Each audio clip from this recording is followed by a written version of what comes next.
Releasing in July of 2019 to widespread critical acclaim, Final Fantasy XIV's third expansion, Shadowbringers, was the MMO's biggest success to date, breaking active player count records and seeing more than 2 million new players joining the game in the first 6 months.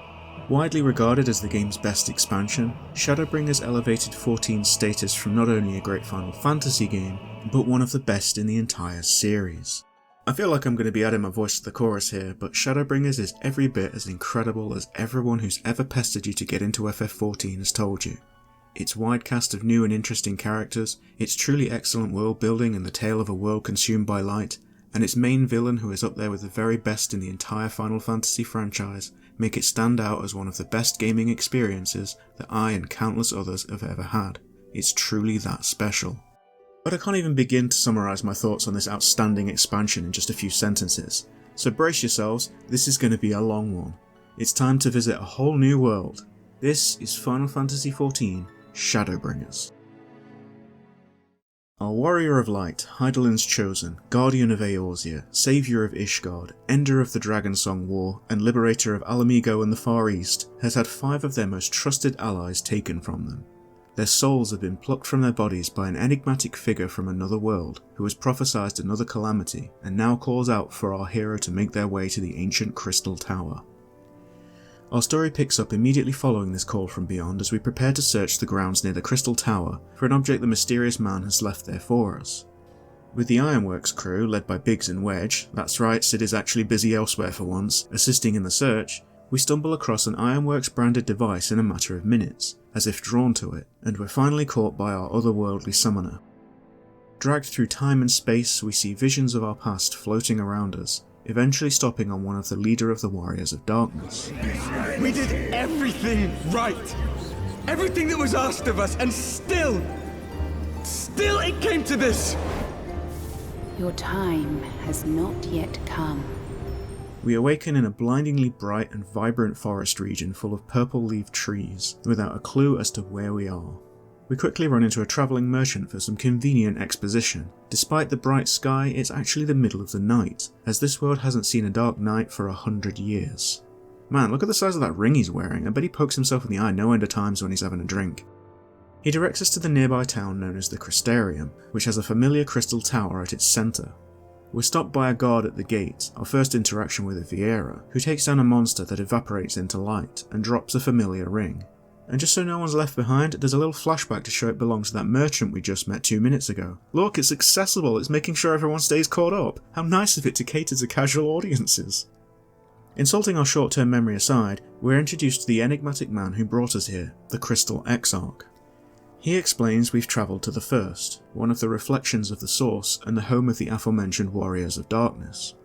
We'll talk about the Exarch and our old enemies in a minute though, as we're taken into the Crystarium and sent off to meet a handful of its inhabitants to learn more about the current state of the First. This is a fantastic introduction and provides us with some relatively quick but detailed world building. As I mentioned a couple of minutes ago, world building is something that Shadowbringers excels at more than any previous expansion, or even the base game. As we're about to see, it takes time to really flesh out every detail and help immerse us in our new surroundings. It also reintroduces us to some of the overarching narrative's concepts and major characters, making Shadowbringers a great starting point for new players. Unfortunately, the current structure of Final Fantasy XIV means that your choices are either play through the entire storyline from A Realm Reborn onwards, which takes about 150 hours if you're just focusing on the main scenario, or by a story skip from the online store, which at time of recording costs £15 to start as Shadowbringers and still requires you to level up to 70 unless you buy a level skip, which costs even more.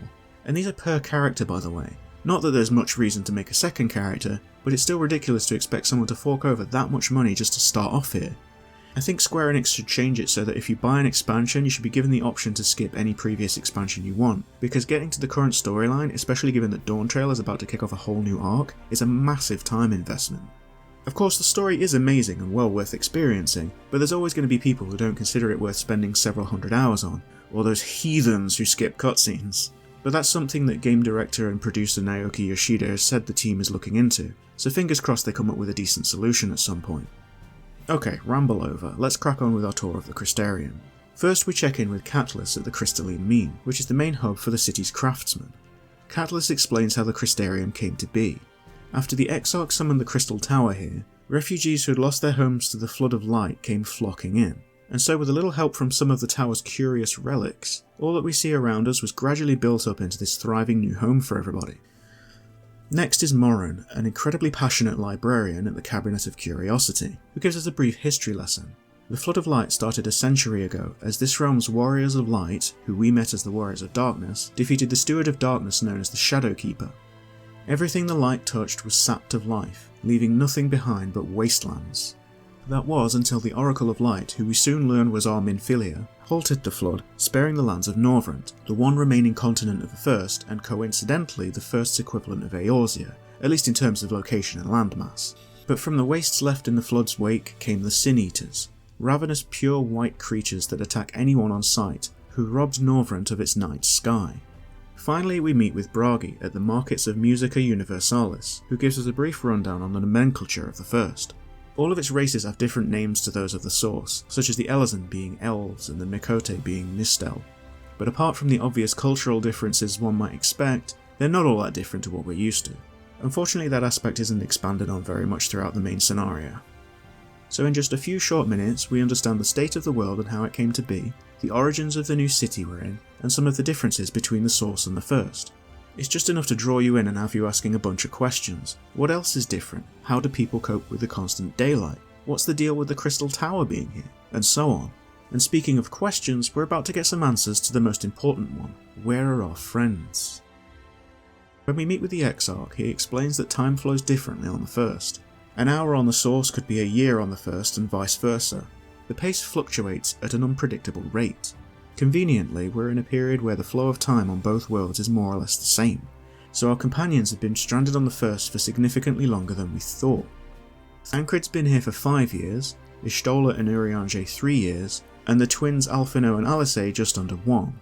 Alright, so they've been around for a while, they know how things work, and they can help us get acquainted with the First. But because they weren't the ones the Exarch was trying to summon, over the course of at least 5 years by the way, they weren't properly transferred to the First, and exist as sort of spirits rather than their actual selves, which means they're stranded here while we can freely travel between the First and the Source.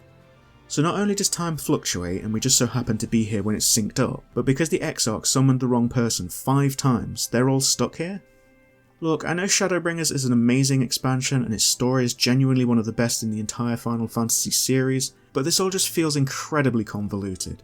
I get what they were going for, they wanted to have some familiar friends to guide you through the new world and a reason for them to stick around after the summoning, but you really have to suspend your disbelief for this one. It's definitely one of the more out there and crazy things this game does. So the Exarch shows us around the Crystarium a bit more, and introduces us to a pixie by the name of Feo-Ul, who serves as our link between the First and the Source, allowing us to contact our allies and, for gameplay purposes, make use of our retainers for item storage and trading. Another contrivance, but at this point we might as well just roll with it. The Exarchs also set us up with a room at the local inn, which we come back to between each major questline and are greeted by the ghost of the Warrior of Darkness and one of the First's Warriors of Light, Ardbert. Yes, Ardbert, not Arbert like he was referred to one time in Heavensward. He's the only one of their group left, with all his friends offering their souls to Minfilia to drive back the Flood of Light. This first meeting with him is basically just a recap of what we already knew from Heavensward, but he sticks around to watch from the sidelines as we go about our business. Speaking of which, the reason we were summoned to the First is to help save it from the Sin-Eaters, but while the Exarch was having trouble aiming and dragged our friends here instead of us, Urianger's crossing showed him a vision of the future, wherein the First was rejoined with the Source, triggering the 8th Umbral Calamity, and resulting in the death of the Warrior of Light. Our main objective on the First is, obviously, to stop all of that from happening. We'll talk about the details in a bit though. So we learn where all our friends are and a little bit about what they're up to, and we're sent off to find Alphinaud and Alisaie. This is our start of expansion story split, but these are considerably more fleshed out than Heavensward and Stormblood. In fact, Shadowbringers is a lot more cutscene heavy than previous expansions, and thankfully the voiced cutscenes are far more frequent.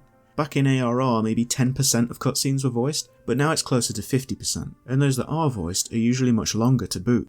In an ideal world, everything would be voiced, at least in the main scenario, but what we do have is well presented and wonderfully acted, evoking genuine emotion that a lot of modern so-called AAA games with all their fancy graphical bells and whistles don't manage. The voice cast is excellent across the board, and we're definitely a long way away from ARR's awkward voice acting with all the mispronunciations and frankly amateur voice direction.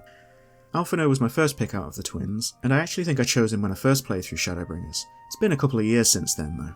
At any rate, he's been making connections in the western island of Calusia, home to the luxurious city of final pleasures, Yulmore. A quick bit of asking around has us reunited with Alphinaud, who explains that the catalyst for the 8th Umbral Calamity was Black Rose, the toxic gas produced by the Garlean Empire that we learned about during Stormblood's patch content. For a calamity to be triggered, it requires both worlds to be facing an existential threat, in this case Black Rose in the source and the Sin Eaters in the first. And as Gaius is going after Black Rose, we've only got the Sin Eaters to worry about. With Yulmore being this sort of capital city of what's left of the first, Alphinaud's been trying to gain access to it in hopes of finding some sort of solution to the Sin Eater threat. Getting in, however, is easier said than done. Yulmore is a dystopian nightmare of a city, in which the wealthy elite are content to live out the rest of their days in luxury, while the not so fortunate outside the city are only granted access provided they have a particular skill set one of the so-called free citizens is in need of. Most of us would call that slavery, you know. So we arrive at Gate Town, which is, as the name suggests, a small town at the entrance to Yulmore, where the poor are gathered in the hopes that one day they'll gain access to the city. This pair of jesters, oddly reminiscent of Zorn and Thorn from FF9, serve as gatekeepers, as we arrive to see them granting a chef access to the city. But that's not all they do. They dole out a staple food of the city, meal, to the citizens of Gate Town. The people are hooked on this stuff, and it all seems, well, as Alphinaud puts it... Let's just say it leaves a bad taste in my mouth. So about getting into Yulmore then. Alphinaud's first plan is to make a deal with the local Sahagin, known as the Ondo in the first, to trade the local fruit and vegetables for pearls, thus making it seem like an attractive business opportunity for one of the Yulmoran lords to invest in. Unfortunately, someone overheard our conversation about it and ran off with the produce, so we have to track him down using the "oh no, anything but this." It's that stupid point and click mechanic Stormblood introduced. Yeah, this janky thing comes back a few times throughout Shadowbringers and is just as tedious as before. Anyway, our culprit is Kai Shear, a Mistel youth whose friends all got into Yulmore and is left all by himself outside. He wanted to use Alphinaud's plans to join his friends and, Alphinaud straight up lets him do it. No wonder he hasn't got inside yet.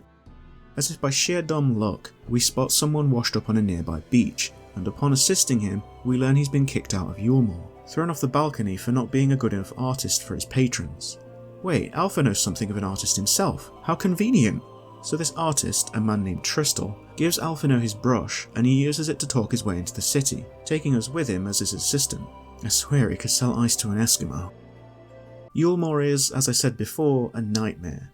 It's split into multiple floors with the rich free citizens and their servants, or bonded citizens, living up top, a military barracks and jail in the middle, and a shanty town for those who made it through Gate Town but not into the city proper at the bottom. After registering at the city's immigration services and taking a shower, because we smell apparently, we're off to meet the Chais, Alphinaud's new patrons. Julia Chai is the one who wanted an artist, though she seems more obsessed with pampering Alphinaud and dressing him up rather than getting him to paint for her. Chai Nuz, on the other hand, is a very impatient sort but easily swayed by his wife, seemingly out of fear of getting into an argument with her. He's a very "yes dear, whatever you say dear" kind of husband. They're a very endearing couple and I like them a lot. They're mostly there for a bit of comic relief, which Shadowbringers has a surprising amount of. This is really the expansion that started to not take everything so seriously, and while there's still plenty of serious times and some incredibly dark moments, it's not afraid of some levity here and there, which is much appreciated. We let off the leash to explore the city a bit, which involves gathering information and playing a high-low card game against someone for some reason, as well as running into a bonded citizen in the local jail. Apparently she's a singer who's lost her voice, but her patron is kind enough to see about arranging her ascension. Remember when I said this was a dystopian nightmare city? Well, this is why. The citizens of Yulmore believe that the Sin Eaters exist not only to devour the sinful, but also to shepherd the souls of the innocent to paradise. You see people entering Yulmore, but no one ever leaves, and this would be why. These poor sods are under the impression that they'll be offered salvation by the city's ruler Lord Vauthry and the Sin Eaters. Speaking of Vauthry, we're about to be introduced to him as an alleged criminal has been apprehended and awaits judgment. Vauthry is this morbidly obese, arrogant and self-righteous man who sees his authority over Yulmore as divinely ordained and that everyone who opposes his will is a villain, the epitome of a god complex. Interestingly, he's surrounded by Sin Eaters, who all seem to be under his control. He's got Kai Shear bleeding to death on the floor, claiming he's guilty of fraud. I hate this fat you-know-what. He thinks he's above everyone and throws temper tantrums when he doesn't get his way. The voice actor does a tremendous job of making him such a disgusting character as well. Did that little worm just insult me? I'll kill them! I'll kill them all! So we save Kaishir and wear out our welcome in Yulmore, and for now it's back to the Crystarium with Alphino while we search for his sister.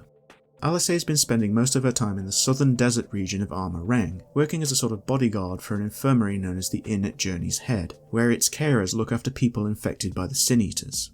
We meet with the lady in charge here, Tesleen, who points us in Alisaie's direction. Our reunion isn't a particularly happy one, as she tells us how Sin Eaters actually work. They were once people, warped by the Flood's light into these monstrosities with an insatiable appetite for ether. The stronger eaters can infect people, corrupting their ether and turning them into yet more Sin Eaters. It's a slow change, and the inn is where their last hours are spent before it takes over. The patients are fed a meal mixed with poison to kill them shortly before they turn, as a merciful way of putting them out of their misery. You know what, I can't believe 14's best expansion is an isekai with strong similarities to the zombie apocalypse. Back at the inn, we chat with Tesleen about a folktale of theirs, which tells of the Warrior of Darkness, a servant of death who would take all souls, both man and Sin Eater alike, to the Sunless Sea. The people of Norvrant seem to worship the dark, and see it as their version of heaven in some groups. We'll get back to that in a bit though. One of the patients of the inn, a mute boy called Halric who's in the late stages of infection, has gone missing, and it's up to us to track the boy down. He's face to face with one of the bigger Sin Eaters, and just as it's about to strike him down, Tesleen jumps in, cuts off half its wing, and tries to get Halric to run away, before immediately being stabbed through the chest by the Sin Eater. Her transformation is quick and one of the most horrific things I've seen outside of a horror game. The time left to you is precious.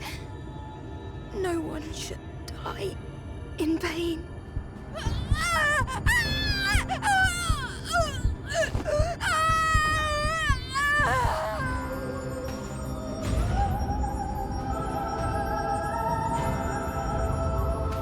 You know, for taking place in a world full of light, this expansion sure has some of the darkest moments in the entire game.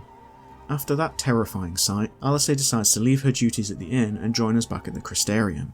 Meeting with the twins and the Exarch, we're given our true objective, to kill the strongest class of Sin Eater there is, known as a Light Warden. These creatures can be killed, but when that happens, their ether is absorbed into the next living being, transforming it into the resurrected Light Warden. There's one of these in each major area, and the hope is that by killing them off we can drive back the rest of the Sin Eaters and stop the calamity from happening. We're also given an explanation of how the calamities work. When an element in one of the source's reflections, or shards, gets too strong, the excess energy starts flowing back into the source, which has an impact on its version of that element. If the element is fire, wildfires might start happening, or the weather would be extremely cold if it was ice instead. The more ether that pours in, the worse it gets, until a disaster is triggered which starts to break down the barrier dividing the two worlds, allowing ether to flow in even quicker, unleashing the full power of the given element, and causing the calamity to occur. This has happened 7 times in the past, meaning 7 shards have been absorbed into the source. The first is dangerously close to having this happen, so we'd better get to work on stopping the Light Wardens. And as if by sheer coincidence, the gatekeeper we met earlier, Lena, comes rushing in to tell us the nearby town of Holminster Switch has come under attack by the Sin Eaters. This is our first dungeon, and before we go in, we're introduced to something new. As Shadowbringers was the expansion that introduced the duty support system, it's much more fleshed out here. Instead of a fixed group, we're offered the choice between the various NPCs who are with us. It doesn't change much, save for their handful of lines of dialogue, but it's nice to be given the choice of who to go with, especially if you have a favourite character who you want to be with you as much as possible. Of course, there's still queuing to join other players, but for anyone running solo, this is a great addition. So Holminster Switch then. This is as much of a straight line dungeon as you can possibly get, but the forest environment leading towards the town is beautiful, the music's great, and the bosses are really interesting. First is that Sin Eater with half its wing missing from Arma Reng, followed by Tesleen, which makes for a harrowing experience if you brought Alisaie with you, and finally the Light Warden of the region. Another neat little touch here is the boss introductions. This is the first time the end boss gets a little name pop up during the cutscene. This gives them a bigger sense of importance, even though most of us use the option to skip cutscenes like this after the first time through. The bosses are all great, with a nice variety of attacks that players who are only going through the main scenario will likely not have seen much of. I love the designs of the Sin Eaters as well. They're like marble statues come to life, and are often angelic creatures as well as the occasional monstrosity. The Light Wardens are just straight up monsters though. So we kill the Light Warden and manage to absorb its ether, preventing it from turning someone else into its replacement, and the light above cracks open, revealing the night sky over Lakeland and the Crystarium for the first time in a century. So it turns out that Hydaelyn's blessing lets us absorb the Light Warden's light safely. That's why the Exarch summoned us, and asks us to keep putting the Light Wardens down, restoring the night sky all across Norvrand and becoming the Warrior of Darkness. So it's less about the story turning the whole light versus dark thing on its head and having us doing some morally questionable things, as we're basically still doing good guy stuff. It's just that light is bad and dark is good here. It's still a nice twist on the typical story, but I can't help but wish there was a little more to it than that. Either way, it's pissing down with rain, because apparently we didn't have rain with the sky covered in light, that all the weather hates me, and we're heading back to the Crystarium for a well-deserved rest. Another visit from Ardbert in our room has him lamenting about losing the people he cared about, and how he's become numb to all the regrets, broken promises, and so on over the years. He's a really interesting character and one you learn to sympathise with. He did all he could to save this world, ended up accidentally causing the flood of light, and he and his friends were vilified for doing what they thought was the right thing. Then they went on a journey to the source in a vain attempt to save what was left of his world, only to find out he couldn't save everyone. He's been through so much pain and feels so much guilt that he eventually just stopped caring. He'd all but given up, and after 100 years of wandering, he's suddenly brought to our side, wondering what it was he was left behind for. Meanwhile, on the source, we see Estinian cutting his way through one of the Black Rose facilities and running into Gaius' crew. Gaius explains that Black Rose was designed to disrupt the ether of anyone who inhales it, bringing the flow of their life energy to a standstill. It's not so much a poison as it is magical, and could kill thousands in an instant. The group ends up joining forces and heading to Garlemald. We actually get a handful of these scenes throughout the expansion, but they don't have much of an impact on our story. It's just what our allies are up to while we're doing our thing in the first. And you know what, I don't miss any of the stuff surrounding the Garlean Empire. I think it's the most boring part of FF14, and despite Stormblood being a damn good story, the bits with the Empire were still the worst parts. Apart from Xenos at least, who despite being a very one-note character still manages to be surprisingly compelling, but we'll get to him in a bit. We wake up to find that Yulmore has sent one of its airships to the nearby castle of Laxon Loft, and are introduced to the Yulmoran general Ranjit. Ranjit is a fearsome warrior who has led Yulmore's army since before Vauthry's time, and is basically here to threaten the Crystarium and anyone who aids us in restoring the night sky. And despite the Exarch casting an invisibility spell on us, it looks like he can still see us, which just goes to show how strong and perceptive the general is. Unfortunately, he's a fairly generic bad guy following Vauthry's orders and just trying to stop us at every turn. There's very little to him other than him being this super strong and experienced fighter, unfortunately. So it turns out the Yulmorans have taken a prisoner at Laxon Loft, a young girl by the name of Minfilia. Naturally, this piques everyone's interest, so we're off to rescue her from her captors. Long story short, our Minfilia saved the First from the Flood 100 years ago, and has since been referred to as the Oracle of Light. Ever since that event, she disappeared without a trace, and over the years young girls have appeared, each with blonde hair and sapphire eyes, and each immune to the Sin Eater's touch, who the people hailed as the Oracle Reborn and named Minfilia. They each fought in Yulmore's army against the Sin Eaters and fell in battle, only for another to appear a few years after. This Minfilia we're rescuing is another of those girls. It's all a bit confusing because now we've got a pair of Minfilias being spoken about with the name being used interchangeably, so for the sake of avoiding some of that confusion, I'll be referring to this new Minfilia as Minfilia, and our old friend Minfilia as the Oracle of Light from now on. So this rescue then. It's our first actual solo duty in Shadowbringers, and it's pretty complex. We help set up an ambush where we send a group of Amaro, these sort of feathered dragons used for transport, to drop a sedative called Dream Powder onto the Yulmorans to knock some of them out and thin their ranks, before we fly in alongside Lena to storm the castle. It's quite a fun little encounter where we fight our way through groups of soldiers trying to cut around the outer walls as we search for Minfilia. We make it to the Yulmoran airship, free Minfilia, and start backtracking where we run into Ranjit. Much like Xenos back at the start of Stormblood, Ranjit, along with his pet dragon, wipes the floor with her allies, and eventually overpowers us. And just when all hope seems lost, Thancred makes his entrance.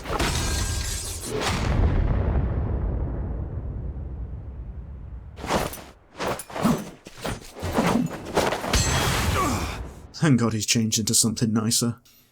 Thancred had been wandering the land, hunting Sin Eaters alongside Minfilia, and he's taken up the Gunblade, despite his inability to use magic. See, they require special magical ammunition, and Minfilia has been imbuing cartridges so that Thancred can still use the weapon effectively. I wouldn't normally bring up such a minor detail, but this actually comes back up later on. At any rate, Ranjit isn't fazed by Thancred's assault, but it does buy enough time for the Exarch to teleport us all to safety and stop Ranjit from following us.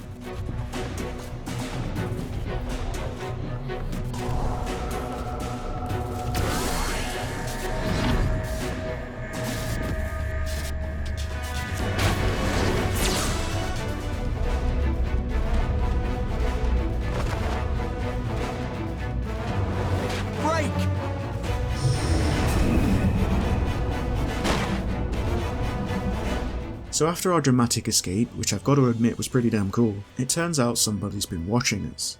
Solus Sos Galvus, the Asian founding father of the Garlean Empire, is here in the first. He wonders how the Exarch brought us here, and complains about the plan for the rejoining going awry, but we'll get to him in just a little bit. For now, our party has fled to the fairy kingdom of Ilmeg. Ilmeg, home of the Fae Folk and the region Urianger has taken up residence in, is initially quite a bland-looking environment due to the overwhelming presence of fog caused by the Pixies' magic. They're quite the playful bunch and we're caught in this spell almost immediately, with Minfilia and Thancred forgetting the way to Urianger's home. The two have this weird sort of father-daughter relationship going on, where Thancred seems like the grumpy dad dragging his shy but rebellious daughter around. I'd say it's almost cute, but Thancred treats her as more of a burden than anything at first, making him look like a complete prick. At any rate, we need to get the Pixies to lift their spell, so after hunting down some looking grass for Thancred to spot one of them and get them to reveal themselves, it's off to do some chores so that they'll stop messing with us. Gotta meet that fetch quest quota somehow, I guess. But that's not enough and they still want to play with us, irritating little shits that they are. But we've got our pixie friend Fae to call upon and get us out of this mess. So we get to embarrass ourselves by calling for them 3 times, typing out silly messages in a public chat channel, and well, they're not exactly happy with us for taking so long. But my sapling didn't so much as utter my name. Such a heartless thing she is. Cold and cruel and heartless! Another self-important little brat. Just what we need. Reminds me of my childhood. All right, I'm sorry. It was a joke. Honestly, just a joke. I'm so glad I'm an only child. So Fae gets the Pixies to lift their spell, revealing the full vibrant and colourful area to us. I actually really love this place. The more fantastical elements really set it apart, and the castle in the distance looks straight out of a Disney movie. They absolutely nailed the aesthetic here, and we'll soon get to see even more of this stuff. So we meet with Urianger at his home nearby, and I've got to say Astrologian suits him way better than Arcanist did back in Heavensward. He's had the best glow up out of the sounds by far as well. Our favourite Shakespearean speaking Elazan, or elf I guess, explains his vision of the future. He saw the forces of Eorzea in the Far East pushing Garlemald back, forcing the Empire's hand, where they turned to Black Rose. It slaughtered too many people to count across both Eorzea and the Empire, even tainting the land in the process. The few people who remained fought for power and control in an endless war, and no one was able to stop them, as Black Rose had killed all of those who were capable, including us. It doesn't really tell us much more than we already know, but hey, it's a nice reminder of what we're fighting to prevent. Urianger also hands us another piece of white auracite, in case we run into another Asian. How he keeps getting his hands on these MacGuffins I'll never know. We also learn a little bit about Thancred's recent past, and his meeting with the Oracle of Light while she possessed Minfilia's body. Long story short, she wants Minfilia to choose whether to live her own life, or give up and let the Oracle take up her burden. So imagine how Thancred must feel, travelling with this young girl who has the power to bring his oldest friend back, who he may or may not actually be in love with, there's a lot of mixed signals here, or take her away from him forever. I'm not excusing his shitty behaviour towards Minfilia, but no wonder he's so resentful towards her. She's this constant reminder of his loss, and he wants nothing more to have the Oracle back, but he knows it's Minfilia's choice and completely out of his control. I said before that I related to him for how he acted after losing the Oracle to begin with, and I can't say I'd act much different in his shoes at the moment, poor sod. So it turns out that Ilmeg's Light Warden is the Pixie King Titania, who's been locked away in their castle after turning, which requires 4 relics to open. We're given the first by the Pixies, but the other 3 are with the frog-like Fwath, the dog-like Numo, and the Armoro of these lands. First off, we're heading to our second dungeon, Don Meg, to get the Fwath's relic. I love the look of this fairy tale-esque dungeon. It starts out with a colourful hedge maze leading into a magical forest, and finally a castle full of water and aquatic creatures. As much as the dungeons are all linear hallways, this is one mighty fine looking linear hallway. Bosses are pretty fun too. The second one has you blocking it from getting size buffs and making you grow along with it, which is a pretty fun, if a little gimmicky encounter. And the last boss has this weird part halfway through where you have to walk across a thin bridge to attack him. Lots of playful vibes with this one. Great fun to play through. So we defeat the Fwath leader and claim our prize, but these mischievous little guys want to take us in exchange for it. We wake up underwater outside. Thank God for Soroban's blessing, am I right? Ardbert wakes us up and reminisces about his time in this now drowned city of Verbert. Despite the Old Kingdom being brought up a handful of times, it's never really explained that much. Bit of a shame really. Ardbert wonders what all he and his friends did in the past was even for, and hopes we have a better answer when all is said and done. and I think we know what that answer is. 2 relics down, 2 to go, and the Emet-Selch are hot on our heels, having entered the region and thankfully being slowed down by the pixies and their tricks. The new Mo are up next, and honestly they're not really anything special. It's more fetch quests, which is actually kind of funny, what with them being dog-like creatures and all.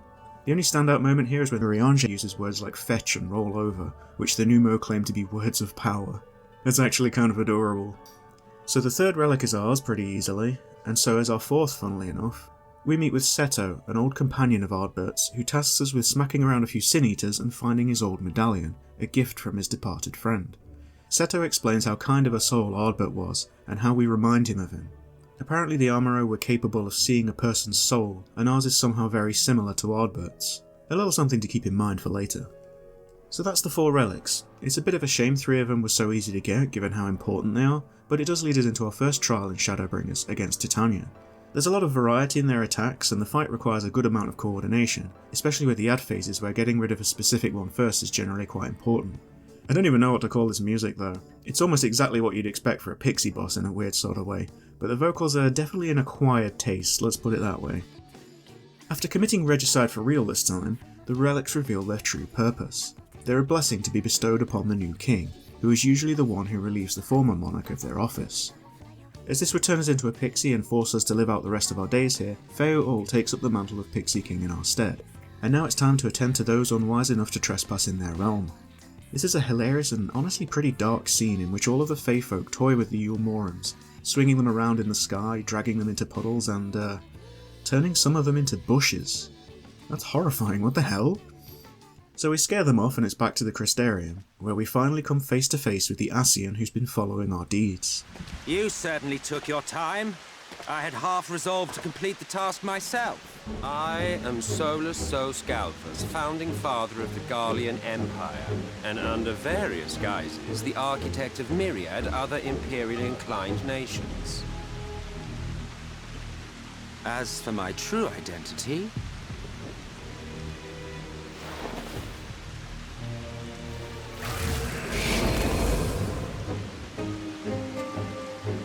I am Emet-Selch, Ascian. Where do I even begin when it comes to Emet-Selch? He's charismatic, expressive, sassy, and his eccentricities make him so much more compelling than his fellow Ascians when we're first introduced to him. But as more of his story is revealed, he becomes sympathetic, relatable, and almost noble in his goals. All this time we've only known the Ascians are trying to set off all these rejoinings to bring back Zodiark, but we're never told what for. And as Emet-Selch slowly reveals his motivations over the course of the story, we learn that he's not all that different from us. His story is slowly unravelled and shapes him into one of Final Fantasy's greatest villains. But I'm getting a bit ahead of myself. Emet-Selch isn't here as an adversary, but as an observer. He wants to follow us around, see what we get up to, and maybe offer his insight along the way. Of course, we're all naturally sceptical about this, but there's not much we can do to stop him, so we all just kinda put up with him for now. So with 2 Light Wardens down, our party decides to split up and track down the remaining 3. Alphino and Alisei go back to Calucia and Armoreng respectively, and the rest of us set about making our way to the Raktika Greatwood, where Hydaelyn has taken up residence, while the Exarch has received a special invitation. He's off to meet Vauthry in Yulmore, which could not possibly be a more obvious trap. After leaving the Crystarium, we stop off at a church in Lakeland in search of a stone tablet which belonged to the Knights Blessed, a group of people who worship the dark, for Hydaelyn to learn more of their history. After another one of those point-and-click sections to find it, it's off to the Raktika Greatwood we go. We're almost immediately ambushed by members of the Knights Blessed, who believe us to be Sin Eaters. The leader of their group just so happens to be Hydaelyn, who has taken on the name of her old mentor, Master Matoya. She recognises everyone in our group but us, and this is one of those rare instances where the writers remembered she's blind and instead sees the ether rather than traditional sight. That whole thing in Heavensward about it draining her life force was apparently a mistranslation as well, not that it really matters considering how quickly her blindness is forgotten about. So Urianger explains we're not actually a Sin Eater, and Hydaelyn introduces us to the Knights Blessed. As I said before, they worship the dark as opposed to any other sort of god, believing the night sky to be the sunless sea of heaven. The Warrior of Darkness plays a prominent role in their faith as well, delivering the souls of the departed to paradise, as we learned about way back in Armoreng. It's a surprisingly fleshed out and interesting religion, even though the only major member of the group we interact with is Runar, this devout follower of the religion who is blatantly infatuated with Hydaelyn. Meanwhile, the Exarch's meeting with Vauthry goes about as well as you'd expect. Vauthry was never going to accept that killing the Sin Eaters would save the first, and he just wants to control everyone and fuel his ego. We do learn one important thing though. He seems to be able to put people under his spell, similar to tempering. Thankfully, the Exarch avoids this by sending an illusion of himself rather than going to Yulmore in person. Back in Raktika, Y'shtola and Urianger have successfully deciphered the tablet, which dates back to the ancient empire of Ronka that once inhabited the forest. The tablet contains information on how to prove yourself to be an ally of the Ronkan Empire, granting us access to their temple Ixmaya. Unfortunately, Ranjit and the Yulmoran army have turned up, having poisoned one of the Knights Blessed. They're working with a radicalised faction of dark worshippers known as the Children of the Everlasting Dark, who aren't really elaborated on, apart from them using poisons from the spiders they breed. The Knights Blessed are given a warning about siding with the Warriors of Darkness, and that's about it for now. Y'shtola believes our best course of action is to hunt down and kill the Light Warden before the Yulmorans come back, so after diving into some ruins to find a seal used to identify us as allies of Ronka, it's off to Ixmaya. Along the way, we're interrupted by some Viera, or V's as they're called in the first, who turn out to be descendants of the palace guard which served under the last Ronkan Emperor. After verifying the authenticity of our seal, they help us with getting into the ruins, which are actually quite interesting. There's a riddle we have to solve to get in, which is surprisingly cryptic. After getting it first try, because apparently I'm just that damn good at this stuff, we have to carry an owl statue through a couple of rooms to put on a pedestal to open up the door into the temple. The only problem is, if you run into the gaze of one of the bigger statues, it gets reset. It's simple to figure out, but it's a nice change of pace. And what follows is a solo duty involving sneaking past some guardians, following an arrow puzzle on the floor, and avoiding the classic Indiana Jones style rolling boulders. Of course it can't all be fun and games, as Ranjit turns up to ruin our day. His idiot second-in-command sets off a trap, caving the floor in, and tries to bargain with us for his safety, offering the antidote for the Knights Blessed they poisoned. Ranjit reminds him that they don't negotiate with the enemy, and straight up kicks him down the seemingly bottomless hole in the floor. Y'shtola dives after him, grabbing the antidote and throwing it to us, and sacrificing herself so the Knights Blessed might be saved, and she's fine. She used flow again. And Emet-Selch just pulls her out of the live stream 5 minutes later as a show of good faith. God, I hate fake outs like this. I guess at least we get this cute moment with Runar being happy to see her again. So our whole trip through these ruins was to make magic flow through them again and open up the entrance to the Katana Ravel, which is our next dungeon and where this region's Light Warden is hiding. It's a fun little jaunt through yet more ruins, eventually putting us at Raktika Falls, another lush forest environment where the Cerberus-esque Light Warden is hiding. What follows this dungeon is a beautiful moment where Y'shtola asks Urianger to describe the night sky to her. It's another of only a handful of moments where the writers remember her blindness, but still it's a cute moment for the pair. On our way out, we come across some ancient murals, which Emet-Selch is more than happy to explain the story of. Before the Sundering, the world faced an apocalyptic threat, and seeing no other course of action available, the people turned to prayer, and Zodiark was made manifest. Their god halted the calamity, but some of the people decided he needed to be kept in check, summoning Hydaelyn. The two fought, with Hydaelyn emerging victorious, dealing a blow so devastating that it split the fabric of reality, banishing Zodiark and dividing him and the world across the source and its 13 reflections. The pair were the first and most powerful of the primals, and the Ascians were the ones who summoned them. Emet-Selch is basically yearning for the good old days when he and his kind lived in perfect harmony. His motivations are the same as ours, to save his world. That's what makes him such a compelling villain. He's not all that different from us, and he wants to see his world and its people restored. The only thing that sets him apart is the way he's going about achieving his goals, but of course there's more to it than that, as we'll learn later on. So with the Light Warden gone, it's time to say our goodbyes to the Knights Blessed and head back to the Crystarium. Our nighttime visit from Ardbert, which sounds so wrong when I put it like that, has him bring up an interesting question. If Hydaelyn is a primal, would that make her blessing the equivalent of us being tempered? He brushes the whole thing off as another Ascian lie, but it's food for thought. Meanwhile, on the source, Istinian and Gaius have made it to Garlemald. Would you believe this is actually the first time we get to see the city outside of the royal palace? At any rate, they're discussing a missing soldier who they think is possessed, like Xenos. And speak of the devil, he turns up just down the road from them. There's another scene in Garlemald a bit later on where the real Xenos, in the body of this soldier, makes it to the throne room to confront Elidibus in Xenos' body. I thought I'd mention this now to save us going back and forth, because when this stuff happens makes no real difference to our story on the first. So we awaken to discover the Crystarium is under attack by Sin-Eaters, and after helping set up some defensive barriers, it's time for our next big solo duty. This one is a large-scale fight across the entire Lakeland map, where we try to fend off an army of Sin Eaters and save as many people as we can. It's a great battle with a ton of variety, as we face pretty much every type of Sin Eater there is, culminating in a dramatic last stand at the fort opposite the Crystarium. There's so many Sin Eaters coming at you here, and it gives a real sense of your party struggling against overwhelming odds. Try as we might, however, the Crystarium suffers huge losses, and we barely manage to drive the Sin Eaters back. This is a powerful moment of loss for our whole group. Ardbert tries in vain to stop a Sin Eater from killing 2 of the Crystarium's soldiers, crying out in frustration about why he was spared by the Oracle, only to find motivation when backup arrives to do all they can to push the Eaters back. Why did you spare me? Why? What have I done to deserve this mercy?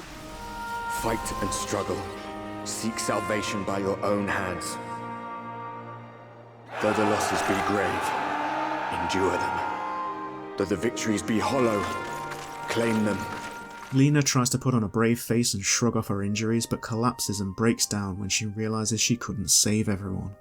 All while that bastard Vauthry mocks us and tries to claim that he's the only one who can offer salvation to everyone. Completely and utterly fine. Better than fine. Hale and hearty and still alive to mourn those who are not. Who I failed to protect when they needed me most.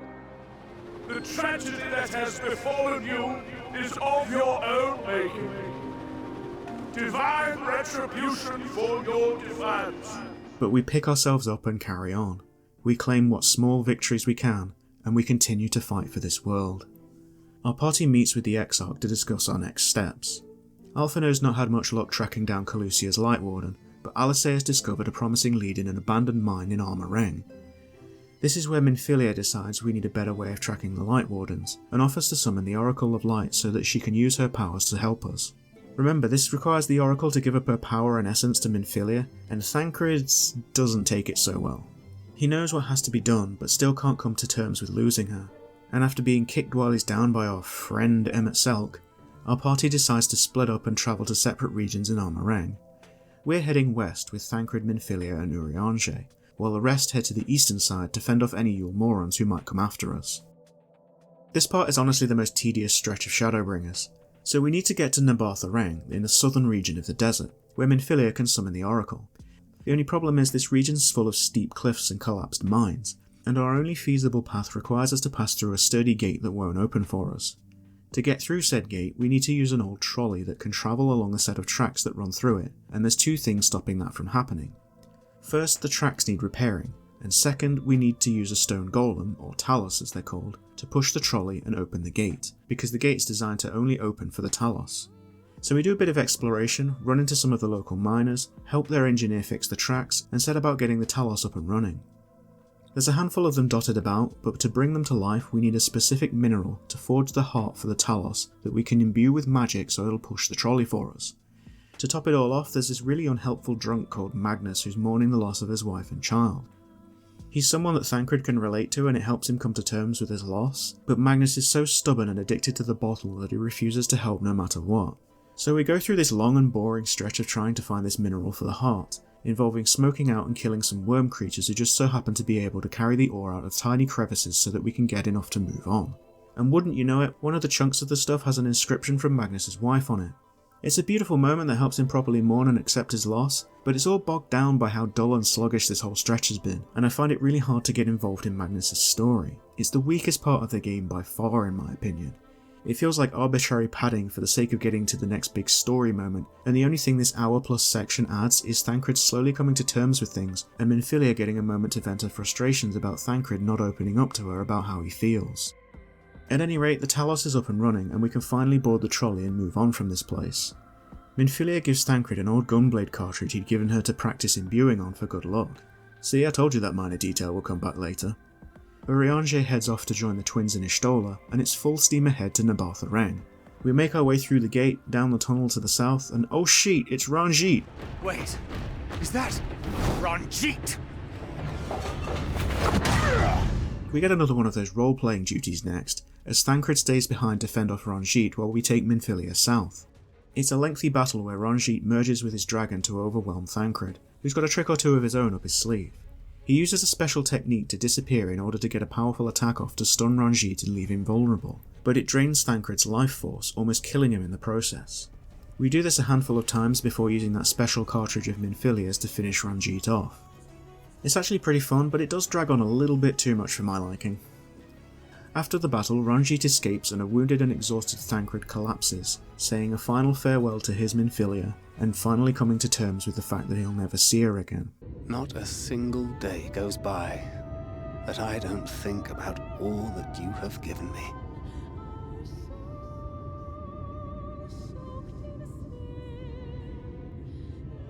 One last time, with a little help. I'm so proud to have been a part of your life. And no, he's not dead, as dramatic as his behaviour is here. The others end up finding him and nursing him back to health. And as much as I'd hate it if any of the Scions actually died, they've really got to stop with these heroic sacrifice scenes that end up with them being just fine a few minutes later. It's not quite reaching Final Fantasy IV levels of ridiculousness, but 2 in 1 expansion relatively close together is a bit much. It risks conditioning players into expecting a quick hand-wavy revival if one of the Scions does eventually actually get killed off, and I don't think an eventual death after so many fake-outs could hit as hard as it should do if it ever happens. Anyway, we've made it to Nabartha with Minfilia, and see a flashback of the moment the Oracle of Light halted the flood.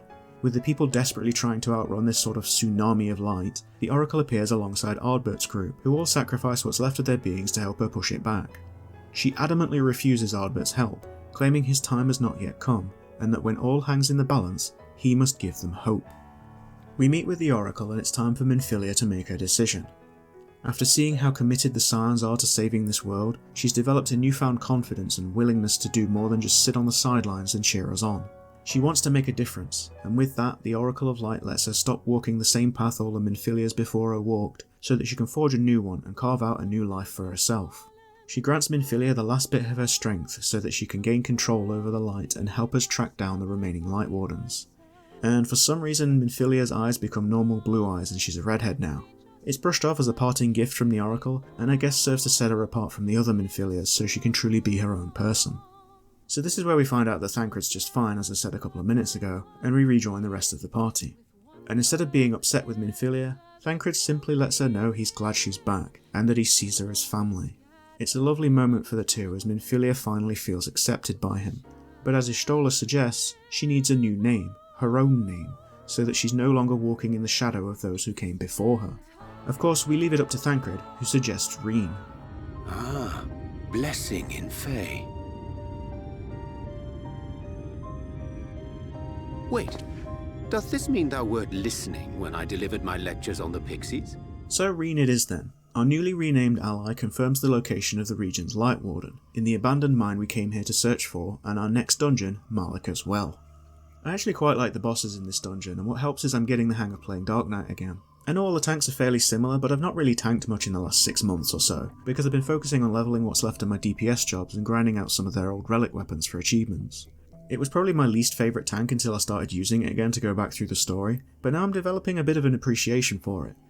I haven't really talked about gameplay much outside of dungeon and boss design, but I think this is the sort of level range where a lot of jobs start to feel really fun to play. We've got most of our kits now and there's a nice bit of flexibility in most of them. I'm more of a healer main, so don't expect super optimal tanking here, but it's definitely keeping my monkey brain active a lot more than the constant melee DPSing I've been doing for the last 2 expansions. At any rate, we make our way through this abandoned mine and take down the Light Warden, which is certainly an interesting looking creature with all these wings surrounding a mask, and the night sky is restored to our meringue. 4 down, 1 to go. But of course things aren't that easy for us. So it's been brought up a handful of times in dialogue, but now is when we're finally told that all this light we've been absorbing is growing to the point where it's actually harming us, and will eventually consume our body.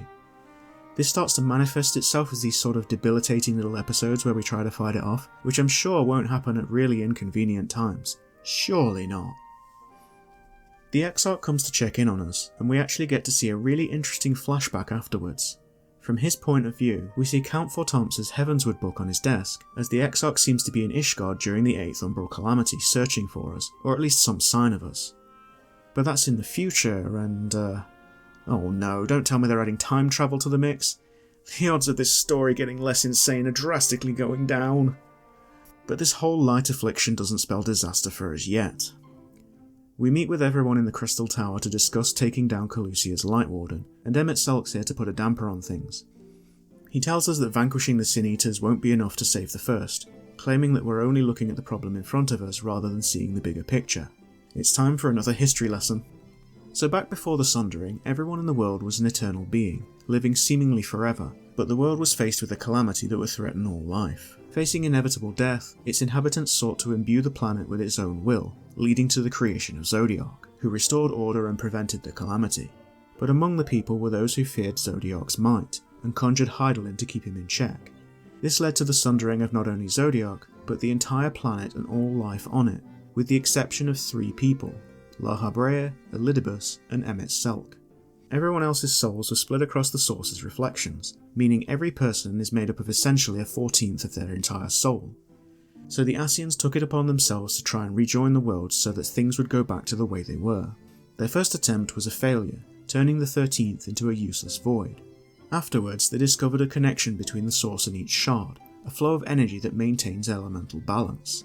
So that's how they arrived at their current MO of causing that elemental imbalance on both the source and a shard to initiate a rejoining. So with the 7 rejoinings that have happened so far, that would make our souls currently 8/14ths of their original strength. But the reason Emet-Selch has been following us around is that he sees us as someone who could, in his words, brave a path of lesser tragedy.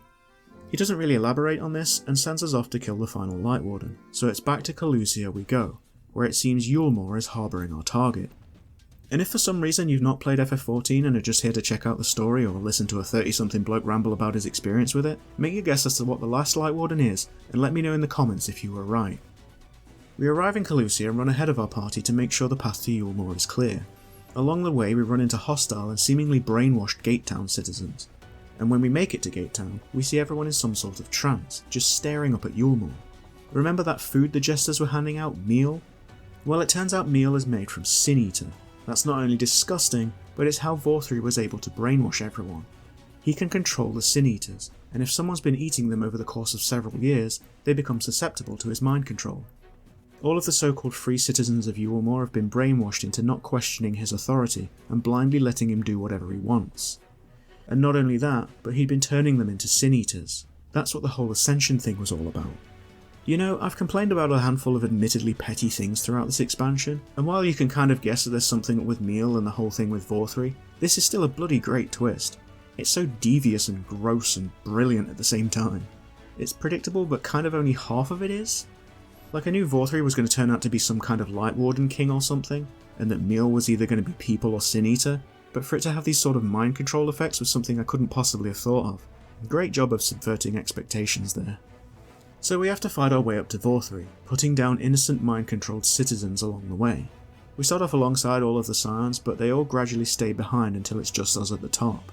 Those jesters make an appearance along the way, but honestly they're a little underwhelming. I think I would have liked to see them as some sort of boss fight, with maybe even Yulmore itself being a dungeon. That could have been an interesting way to mix things up, I think. At any rate, we make our way up to the upper floors, where Ranjit blocks our path. This stubborn old cockroach finally goes down for good after a similar encounter to the one we played as Thancred for. As I said before, Ranjit was a fairly generic character, and the only thing that really stands out about him is his appearance and that dragon familiar of his that he merges with. His backstory is all about how he trained the various Minfilias over the years, but it's barely fleshed out. There's nothing wrong with having a sort of tough roadblock of a character, but I wish we'd got to learn a little bit more about him. Bit of a missed opportunity, to be honest. So we reach the top floor to confront Vauthry, who is, eating Sin Eater. It turns out that he's the Light Warden, which was honestly quite predictable as I alluded to earlier, and oh god, what is that other face in his fat folds? Vauthry sprouts a pair of wings, lets out an ear-piercing scream to stop us from attacking, and flies off in the direction of the nearby Mount Golg. Not only that, but he lifts up the entire mountain into the sky to serve as his stronghold. So not only do we have to somehow get up this massive sheer cliff dividing Calusia into 2, but we need to find a way to get to a flying mountain on top of it. That's one hell of a way to slow us down, my god. We need a way up the cliff first, and after Alphino tells the remaining citizens of Yulmore what happened with Vauthry, they offer to help us as a way to make things right for their behaviour while under his spell. The only way up is this huge lift called a ladder, but it's in a state of disrepair and requires a Talos to get moving. Duliachai pipes up and tells her that her husband just so happens to be the heir to Daedalus Stoneworks, a Talos manufacturing company. Chai knows is a bit reluctant at first, but after some puppy dog eyes from his wife, he offers to help. So we need lumber, lots of lumber, and it's up to us to take stock at the nearby shipyard, and surprisingly actually do some maths to add up how many planks they've got. No, really, we have to solve a math problem here. It's not all that complicated, but this caught me completely off guard. We're literally 80% of the way through base Shadowbringers and they're throwing math problems at us. Wild. So we get the Talos up and running, and here comes our favourite misanthropic Ascian, Emet-Selch, to actually praise us? He explains the hardest part of his conquests over the centuries, from the Allagan Empire to Garlemald, wasn't the conquest itself, but somehow maintaining peace afterwards. And in taking over Yulmore and working with its people to repair the ladder, we've done just that. It's a compliment. Take it. Backhanded compliment aside, this situation sparks him to reminisce about the good old days, where conflicts weren't really a thing, and the ancients all lived together in perfect harmony. He genuinely believes that we would have liked it, and actually hopes for us to survive the remaining calamities to become his equal, a so-called complete existence in a complete world. If you look past the obvious manipulation tactic, you can see he really believes he's doing the right thing, and much like Ardbert and his party, he's trying to save a world that he's lost. He's pining for a time where he believed the world was a better place. His motivations aren't all that different to ours. It's just the act of slaughtering millions of lives across the source and its reflections to try and get back what he once lost is what makes him truly evil. But he doesn't believe us to be equal to him. As far as he's concerned, we're not even truly alive. It's this twisted view that makes him believe his cause to be truly righteous. He's the hero in his story, fighting to bring back his home. This is such a far cry from the generic "we're evil" Ascians such as La Habrea. As I said in the Stormblood video, Shadowbringers and Endwalker do a hell of a lot to make the Ascians more interesting, and they absolutely do more than succeed at this. Gushing about Emet-Selch aside, we ride the ladder to the top of this cliff, and all that remains is to figure out how to get up the mountain. Flying's out of the question as we find out when the Crystal Exarch happens to join us and bring some Allagan drones with him which are quickly shot down, so we've got to try and figure something else out. Cue Dulia Chai once more, who makes an offhand remark about how the mountain should come back down to us. This gives Ishtola the idea of creating a giant Talos to grab onto Mount Gulg and drag it back down. A half-reluctant Chai-Nuz decides it's possible, but it would require a lot of people to put together. Thankfully, we've been making a bunch of friends throughout our time in Northrend, so our party decides to split up and gather folks from all around the world to help make this happen. But that's just about everyone in Northrend. Who are you people? And how did you come to have so many friends? And if you didn't pick the dialogue option, the artist Alphino and his assistants here, you're totally doing it wrong. Man, I love this game for silly stuff like this. But our genius engineer friend isn't convinced the plan could work, and he needs a bit of motivation, which leads to the single most challenging and terrifying duty in the entire game, having to talk to another person. Okay, so we have to encourage Chai-Nuz to take charge and get this mammoth task completed, and we do it by picking the right things to say to alleviate some of his concerns about it. It makes you actually try to be a compassionate friend to him, and it's really surprising how fresh and varied this whole stretch is. And it doesn't stop there. We need some ore to fashion the Talos' heart out of, and is sent off to meet with a group of dwarves to enlist their help in getting it. I really love the old school Final Fantasy dwarf look they've got going on with their glowy eyes and big obviously fake beards, and the classic lally-ho greeting. But anyway, as I was saying about how varied this stretch is, it even manages to make that point and click nonsense interesting, as we play a quick mini-game where we have to shoot the odd dwarf out. I still hate the mechanic, but this is definitely the best use of it. It's like a janky whack-a-mole game. So we earn their trust and help them infiltrate a mine full of rival dwarves to get the ore.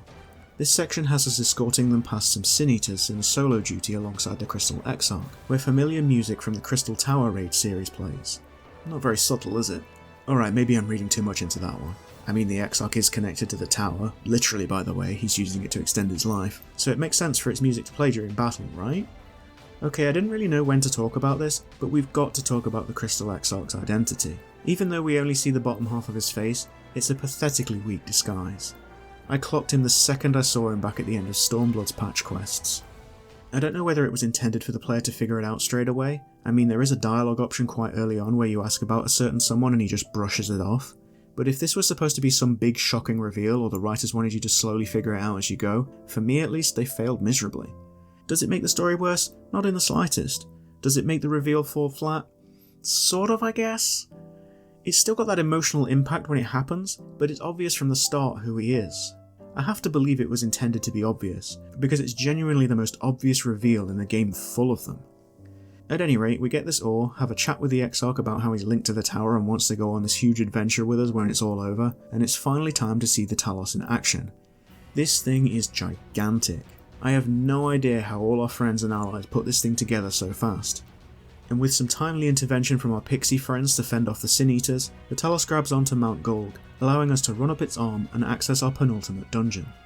Mount Golg is an interesting one. We start off by climbing around the Talos to get onto the mountain, while it occasionally swipes at groups of flying Sin Eaters like it's trying to get rid of some pesky flies, and upon reaching the mountain, we see it's being transformed into a sort of palace for Vauthry, full of brilliant white statues and other decor, not to mention an army of Sin Eaters. The second boss is this weird sort of Rubik's Cube looking thing with faces on it, which correspond to sections on the floor that relate to the different attacks it does. It's a neat gimmick, but a little easy for my liking. Towards the end, while we're being constantly berated by Vauthry, we fend off more Sin Eaters, including one that keeps getting buffed by him as the end boss. It's a fun dungeon and its visual design is as strong as the rest of Shadowbringers' dungeons. So we make it to the top, still being yelled at by Vauthry, who echoes so much I can barely hear what he's saying, and the Scions stay behind to fend off yet more Sin Eaters while we head off for our final showdown with Vauthry himself, or Innocence as he's called during this encounter. I'm actually kinda glad I got to main tank this one, because it's a cracking fight. Sorry Mr. Sprout Gunbreaker, you're doing great though pal.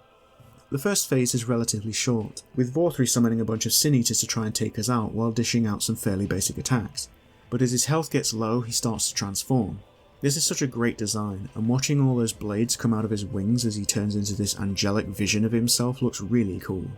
There's a lot of movement going on in this second phase where we're dodging a nice variety of AoEs with very few safe spots. I complained back in the Stormblood video that a lot of the creativity from that expansion doesn't really carry on, but what we do get is still excellent and always keeps you on your toes. Top notch trial for sure. So we absorb Vauthry's light and we're shown a flashback of how he came to be. The former mayor of Yulmore was facing usurpers after fending off a Sin Eater attack, and is approached by none other than Emet-Selch. He offers to summon a Light Warden and give its power to the mayor's unborn child, creating a half-man, half-Sin Eater who could control the Sin Eaters and rule over the land as a king, and thus Vauthry was born. Vauthry's light combined with all the light inside us starts to overwhelm us. The Crystal Exarch rushes in to reveal his plan all along was to absorb the light from us, channel it into the Crystal Tower, and use it to travel to other worlds. And when the Scions try to stop him, Urianger holds them back. Do not interfere! You know, I don't think I've ever heard him yell before. That's kinda scary. So it would seem he knows more than he's letting on, as per usual, and Y'shtola figures it out. The Exarch's plan is actually to absorb the light and travel to the Rift Between Worlds, where he'll die, saving both us and Norvrant in the process. And the force of the energy flowing between us blows his hood off, revealing G'raha, the man who locked himself inside the Crystal Tower so long ago. I really hope it was supposed to be obvious it was him. Thank you for fighting for this world, for believing.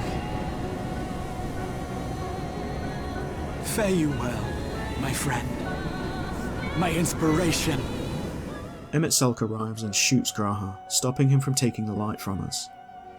His whole plan was to take us all on as allies, provided we could contain and control the light. That, much like his plan with Vauthry, has failed, but he's fairly content to let us be, knowing that we'll become a Sin Eater and engulf the world in light once more. He teleports G'raha away and tells us that he'll be waiting in the depths of the Tempest, the sea surrounding Calusia. We wake up in our room at the inn, where Ardbert fills us in on what happened after Emet-Selch vanished. Reen did everything she could to contain the light within us, but it's only delayed the inevitable. Taking some time to get some fresh air, Ardbert finally realises that after seeing everyone come together to build that giant Talos, that he's proud of doing all he could to save this world. We go in for the fist bump, and we realise there's more to our connection with him than we first thought. What that is, however, isn't exactly made clear. It's Fae Folk's turn to show up and offer their advice next. Ask the people of the Crystarium what they know, and surely we'll find an answer. And find an answer we do, as it turns out Lena was given the key to the Exarch's study at the Crystal Tower, and it's here we finally learn the whole truth about him. When the 8th Umbral Calamity struck, great minds such as Sid Garland basically came up with the idea of using time travel to prevent the calamity from ever happening. His research into the subject took him and his companions' whole lives, but those who took up Sid's research after he died managed to realise those impossible ideas, motivated by stories of the Warrior of Light's deeds, and over 200 years later, they managed to access the Crystal Tower and awaken G'raha from the stasis he'd put himself in. The tower was capable of storing enough energy to get their plan to work, and after a few modifications, both the tower and G'raha arrived in the first, overshooting their intended time of arrival by almost 100 years. Conveniently for him, the plan to summon us to the first took decades of preparation to pull off, and here we are. Oh, and Urianger never had a vision of the future. It was Graha's idea to motivate us to save the first. That is an insane story, and as convoluted a mess as it is, I can't say FF14 hasn't earned some of its more outlandish moments like this. It's a messy plot, but it serves to tell some truly excellent stories along the way. Final Fantasy's always kind of been a bit out there when it comes to these sci-fi elements and other just unbelievable things, and 14's no different.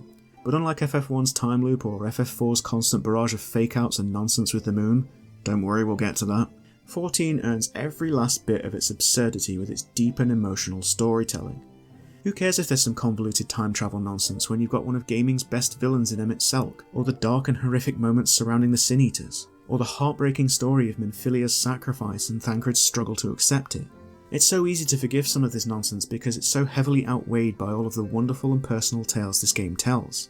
I don't think there's many other games that could get away with this sort of stuff, but 14 absolutely does, and I honestly don't care how silly it gets.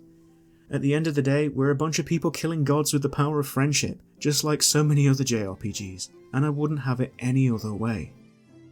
So it's off to the Tempest then. As we're leaving the Crystarium, our whole party catches up. Urianger apologises profusely and naturally we forgive him, but Reen still has her doubts about our plan to go after Emet-Selch. She wants us to stay here and promises we'll find a way to deal with this light inside us, and Alice snaps. How can you make promises? We don't even know where to start.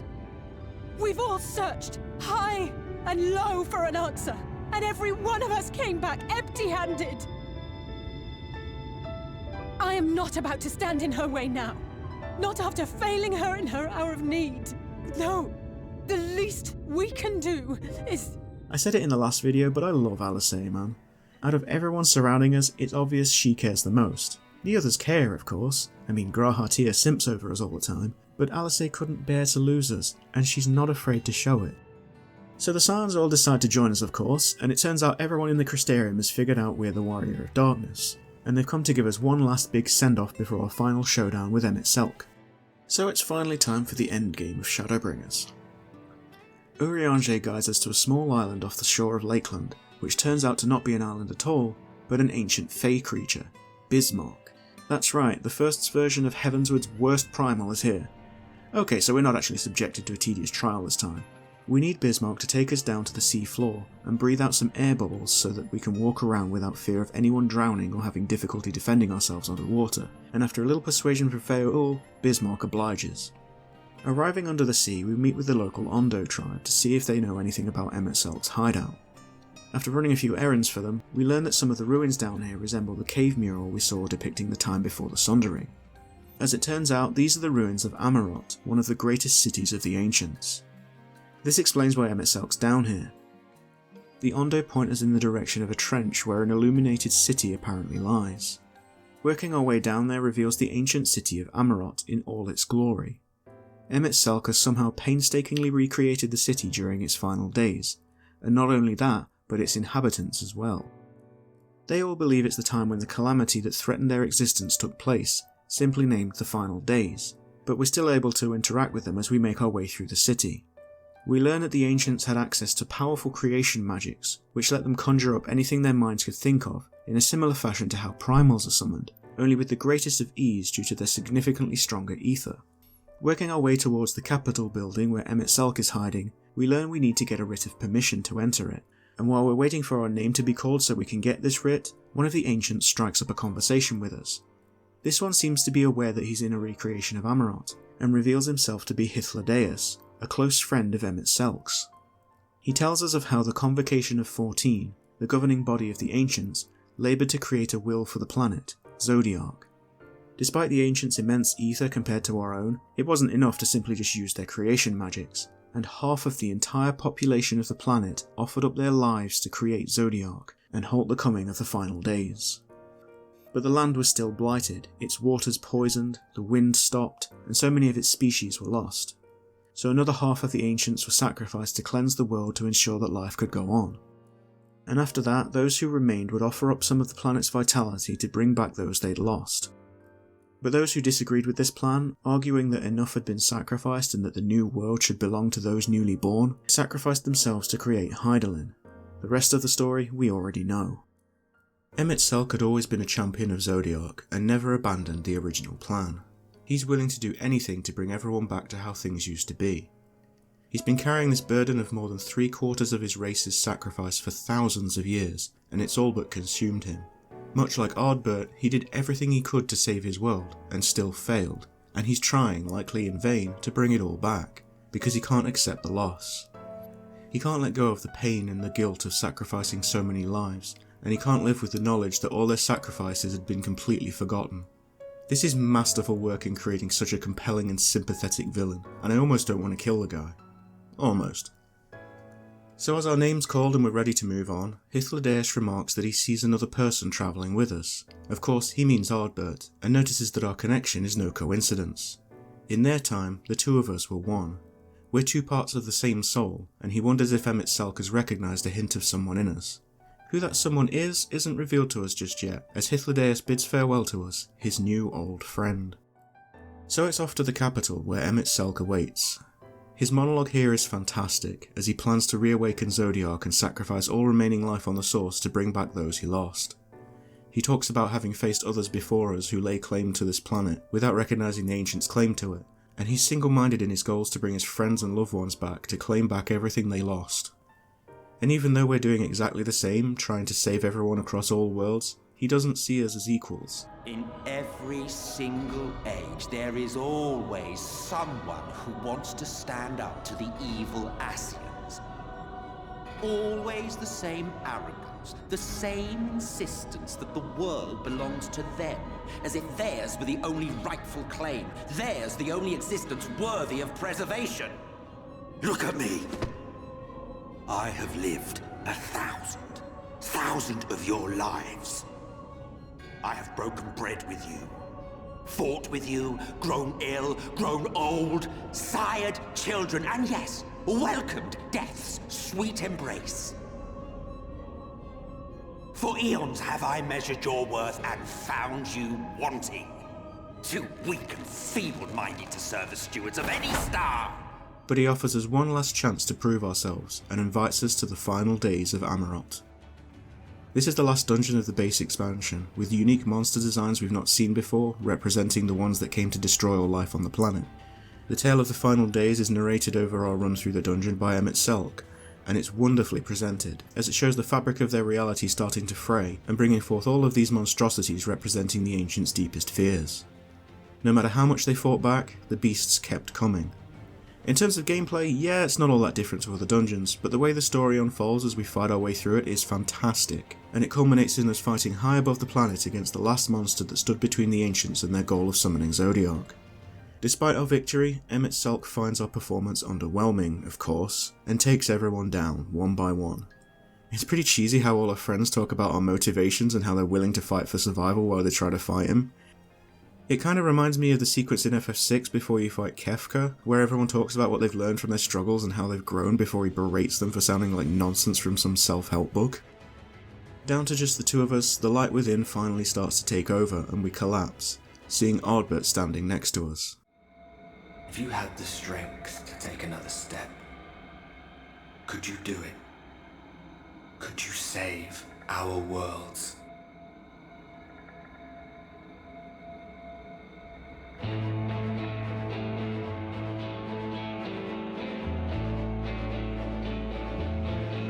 Take it. We fight as one. Ardbert gives us the last of his strength to stand and fight, with this awesome moment where he speaks through us before Emet-Selch sees one of the Ancients standing in our place. We'll get back to what that means in just a little bit though. It's finally time to take Emet-Selch down. What's really funny here is the Crystal Exarch appears out of nowhere to open rifts and call upon champions from beyond. This is the first time, but definitely not the last, that we have a lore reason for us being able to bring other people into these trials. Before it was just us knowing random adventurers, but now we're getting reasons to summon people into areas that normal adventurers wouldn't be able to get to. The writers didn't need to do this at all, but it's pretty cool either way. Emet-Selch goes mask off, or mask on in this case, and reveals his true name, Hades, and the fight begins. His design's got a lot going on here, a bunch of arms, a big crystal scepter, different masks, and so on. It's a pretty busy fight with a bunch of AoEs and a fair bit of movement involved, before a lengthy ad phase and a mid-battle transformation into this huge creature with giant wings made up of Ascian masks.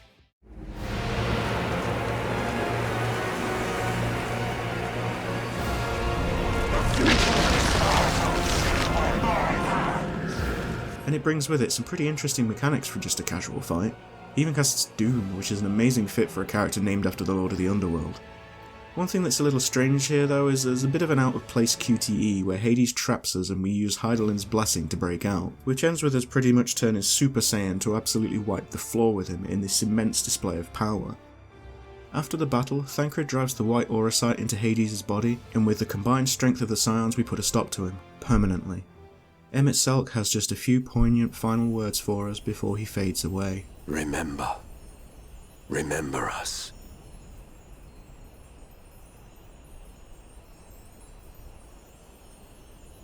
Remember that we once lived. So it turns out we used up all that light from the Light Wardens to defeat him and our ether's back to normal. No more worrying about turning into a Sin Eater. Norvrant is saved, the calamity's been stopped, and the credits roll as our heroes make their way back to the Crystarium. Excuse me? You're the Warrior of Darkness, aren't you? Where are you from, really? And how did you get to be so strong?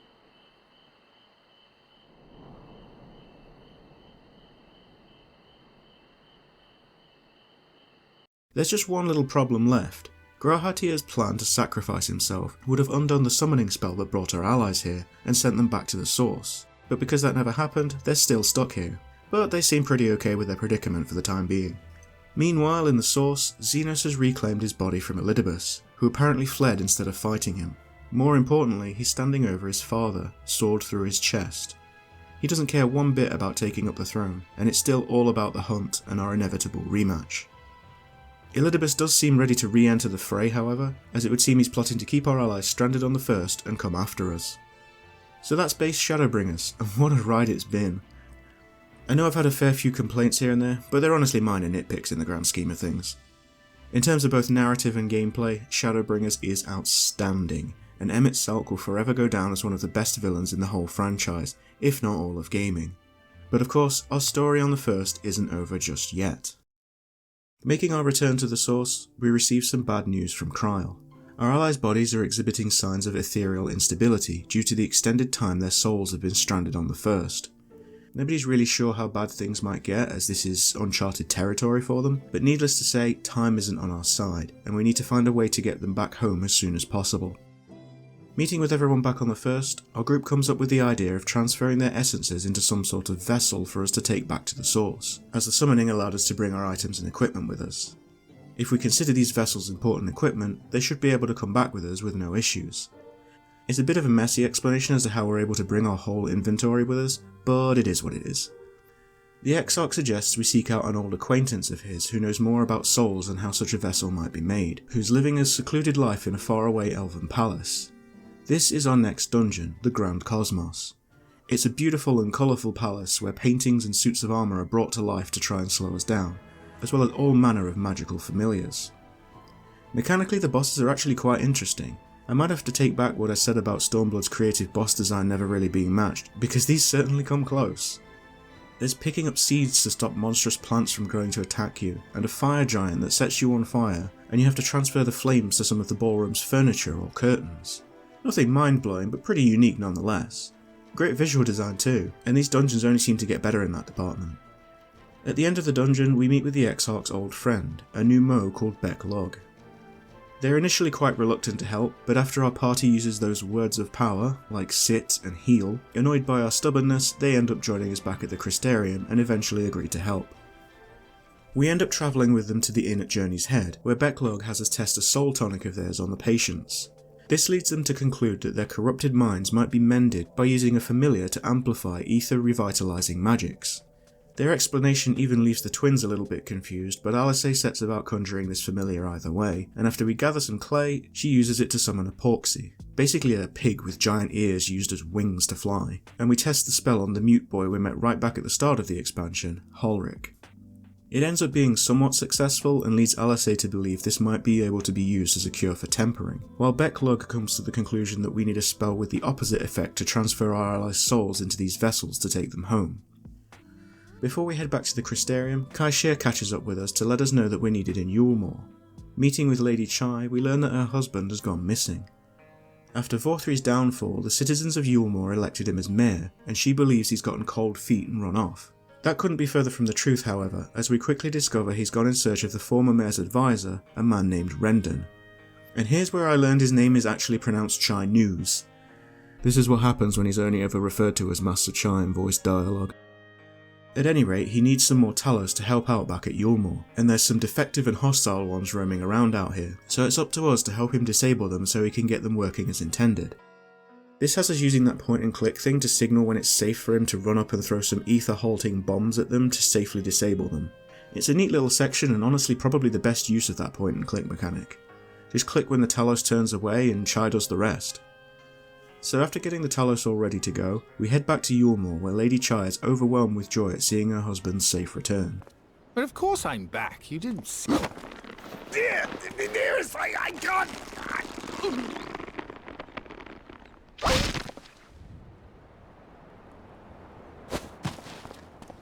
Oh dear. Don't worry, he's fine. Honestly, the Chais might be my favourite minor character in all of Shadowbringers, and I'll be really sad to say goodbye to them when this is all over. They're almost complete opposites, but they complement each other perfectly. So with the Talos and his advisor alongside him, Master Chai is ready to become Mayor Chai, and gives a rousing speech to the Yulmorans about wanting them all to work together for a better future for everyone. Back at the Crystarium, the researchers hit a bit of a roadblock. The white aura site they'd been trying to use isn't suitable to store both soul and mind, but the Exarch has come up with an idea relating to his bloodline. If you remember way back to the Crystal Tower raid series, Doga and Une helped Grahatir unlock the memories of his ancestors that were tied to his bloodline in the Royal Allagan Eye. If our group can figure out how to use this technology to store a person's memories, they might be able to keep mind and soul together. The whole explanation as to how all this works is pretty confusing, to be honest, but the important thing you need to know at the moment is they're making some sort of progress on these vessels for our allies.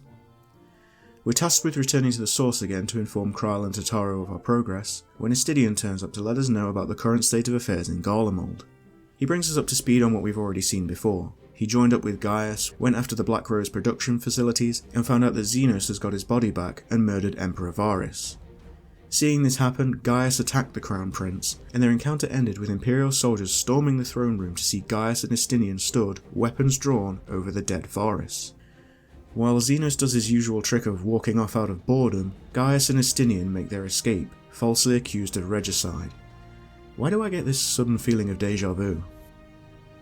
We actually get to play as Estinian here, reliving the escape. It's a really fun encounter with us tearing through Imperials, including the Emperor's personal guard, and splitting up to escape our pursuers. On his way out, Estinian runs into the Garlean's newest creation, a prototype version of a new Ultima weapon. It's a great boss fight with Estinian using some of Nidhogg's power to take it down. The limit break at the end of this fight is awesome and makes me wish we got more of these cinematic finishing moves in the story battles. So with the Empire in disarray thanks to Varys' death and Xenos pulling a disappearing act, it doesn't look like they're going after Eorzea anytime soon. That, and for some reason Xenos himself has decided to get rid of Black Rose. I can only assume it's because he doesn't want to risk us dying before we can have our final encounter with him.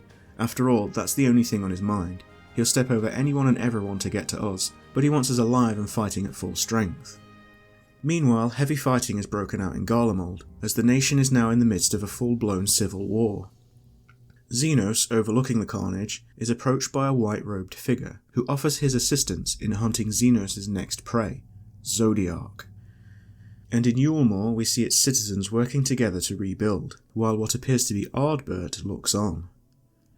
We return to the first once again, and it's time for another meeting with the Exarch and Company, who we fill in on recent events and learn that they've been making progress on the devices we'll be using to transport everyone back home. Spirit vessels. They've made the vessel, but still need a means to transfer their minds into it.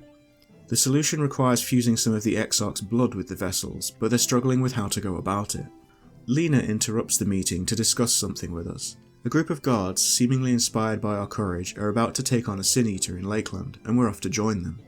We arrive to find the Eater already dead, at the hands of a man who calls himself a Warrior of Light. Now, the natives of the first still believe the Warriors of Light to be nothing but villains who caused the Flood of Light, but after rejoining our party, we decide it's time to reveal the truth about Ardbert and his companions' heroic deeds to the masses, how they fought for the first and accidentally caused the Flood, only to continue to fight for their home's survival. And upon gathering everyone in the Crystarium to do so, Ardbert arrives claiming that as the world has been given new life, so too has he, as though it was the will of the planet itself that his miraculous resurrection occurred. He explains that we're not from this world and will eventually be leaving, and rallies the common folk into rising up and defending their home as new Warriors of Light. It's obviously Elidibus. Everyone figures it out in the space of about 2 minutes. Why he's trying to foster new heroes is another question entirely, so we'll just have to keep an eye on him for the time being. In the meantime, Y'shtola wants to head back to Rak'tika, as she's recently learned of new unexplored chambers of the Katana Ravel's ruins, so we're off to check those out. This section is actually really fun. One of the Vis accompanying us accidentally sets off a trap while trying to open a door with these owl statues like we did before, awakening an ancient sort of sphinx who traps everyone in cards and asks us to answer its riddles. Shadowbringers has done a great job of really fleshing out these solo duties and adding some much needed variety to questing, and this is no exception.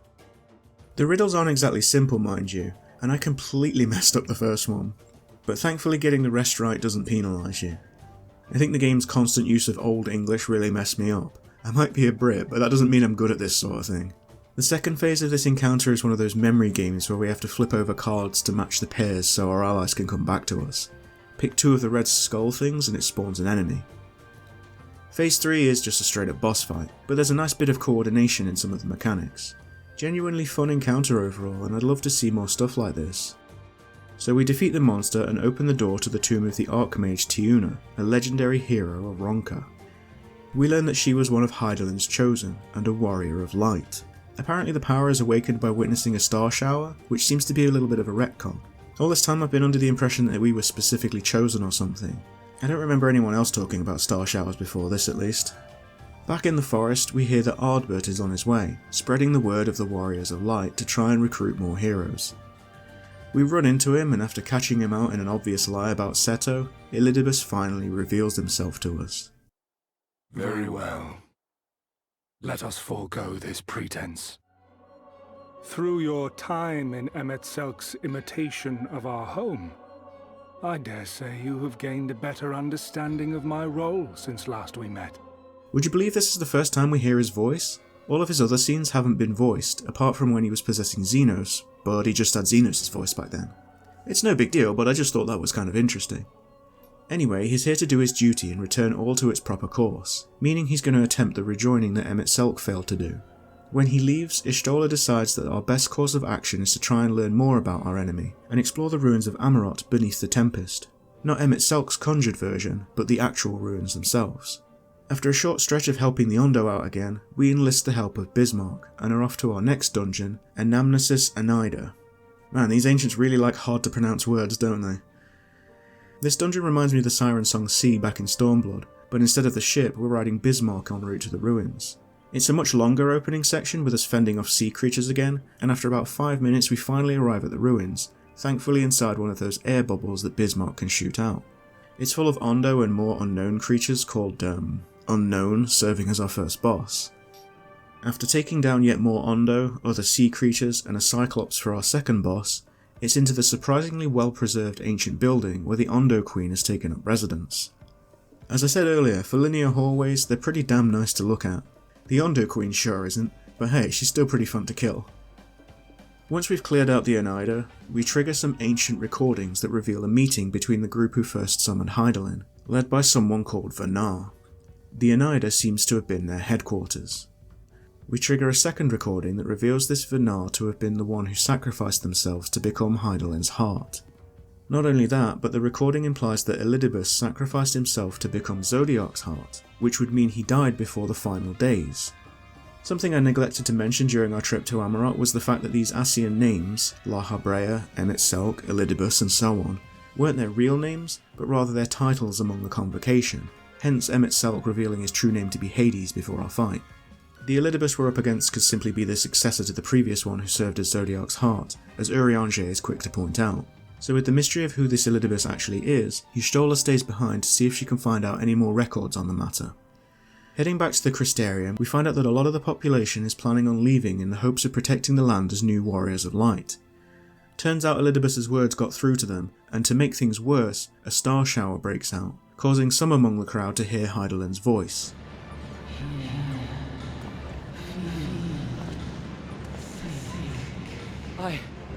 I hear a voice!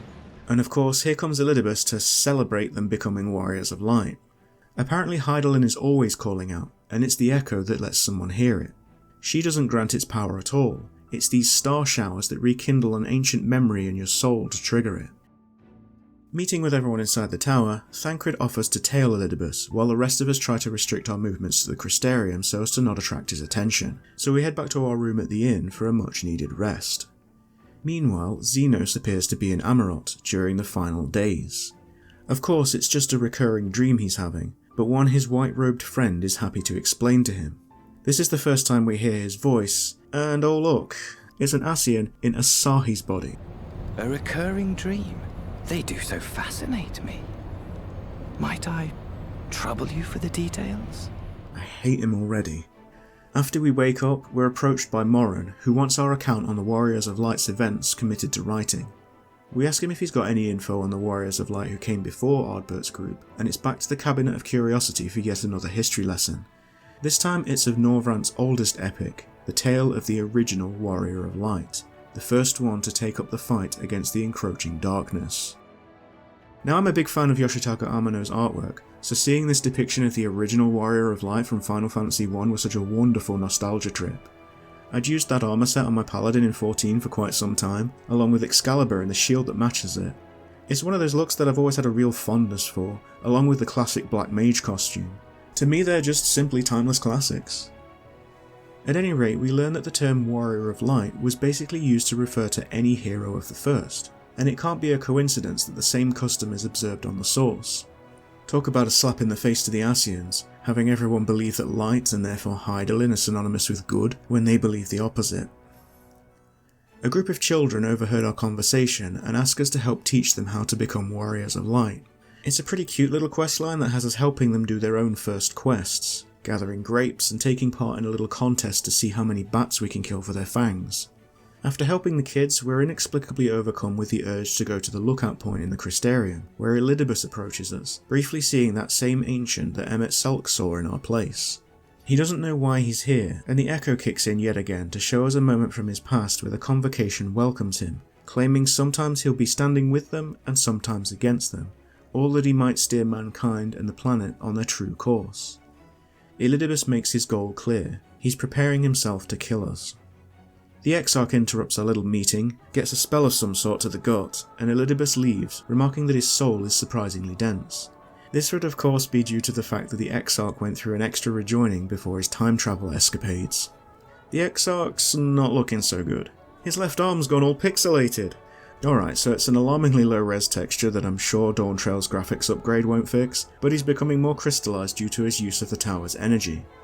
Reen is next to interrupt us, as she lets us know that Thancred's collapsed.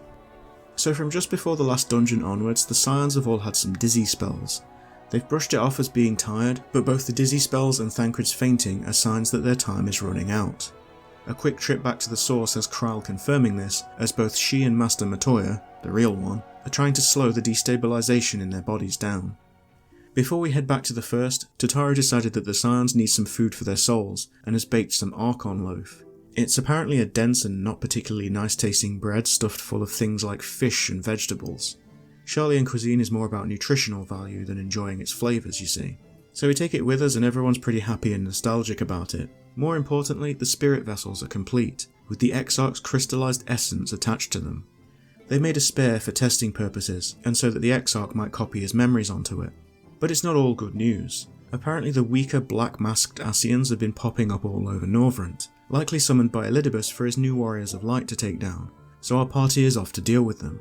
However, they'll be doing it without us, as Ishtol's been at Oneida for a bit too long for everyone's liking, so we're off to fetch her while they deal with these new Ascians, only to find her collapsed with Elidibus standing over her. He didn't actually do anything to her, it's just the connection between body and soul wearing thin, but he does capture her and force us through a little trial of his so he can test our strength. After another poke around his memories, in which his obsession with his duty seems to be making him forget why he's doing what he's doing, it's time for our next solo duty, and honestly one of the more interesting ones. It's a trip through Amarot again, and has Elidibus conjuring up familiar faces from our past for us to kill in some twisted trip down memory lane.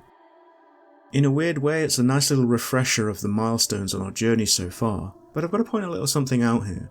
Back in the Heatherswood video, I complained about how Hydaelyn and Hraesvelgr just popped up out of nowhere with no build-up to save us at Azizlar. Well, here of all places, we actually see the two of them talking. This looks like the time she was trying to convince him to help. Is this the game actually showing them figuring it out, or am I just reading way too much into it? It looks like I'll never know, because there's no actual dialogue for either of them. So after tearing through both friend and foe alike, we take on Elidibus while he's still Ardbert. It's a fun, if a little short encounter to round things off. Honestly, this was one of the best solo duties yet, and there's still another one later on that manages to top it. But for now, we beat Elidibus, and Y'shtola arrives to tell us what's going on with him. He's a primal. He sacrificed himself to become Zodiark's heart, but somehow ended up separated from him. As a fragment of his being, the desire for the world's salvation, the reason that Zodiark was summoned, is what's driving him. He only knows his duty. He doesn't remember anything else, because he's not the whole Elidibus, just a part of him. It's almost like he's senile or something close to it. He shrugs it all off, leaves, and it's time for us to head back outside. As we turn to leave, we spot something on the ground, a crystal with a constellation on it. When we pick it up, we hear the voice of an ancient, as though the crystal contained a recording of them. There's more by the door, and we follow this trail of constellation crystals, collecting a total of 13, one for each member of the convocation of 14 who all agreed to summon Zodiark. Their recordings are from the time after the final days, when the planet was still suffering from its effects. We're once again greeted by Hythlodaeus, who hands us the 14th crystal, belonging to the one member of the convocation who defected having opposed Zodiark's summoning. This was briefly touched on before, but only really gets expanded upon now. This crystal shouldn't exist, as the defector was deemed unworthy of commemoration, but a friend made this one in secret. It bears the name of their office, along with the power to summon others to its bearer's side. It was used by the 14th member of the convocation while they wandered the land, tasked with gaining an intimate knowledge of the wider world. They'd helped to solve the people's problems, and befriended many during their travels, calling upon their allies to help where needed. So now, whether it was the will of Emet-Selch or this recreated Hythlodaeus, the crystal is ours, meaning we now have a lore reason as to how we can gather parties for trials, as I alluded to earlier. Up until now, barring the exception of the Exarch summoning people for our fight with Emet-Selch, the other players in trials were just considered random adventurers our character just happened to know. Now they're considered summoned heroes from other realms. It's actually a really cool excuse to have us fighting alongside random players with the same strength as us.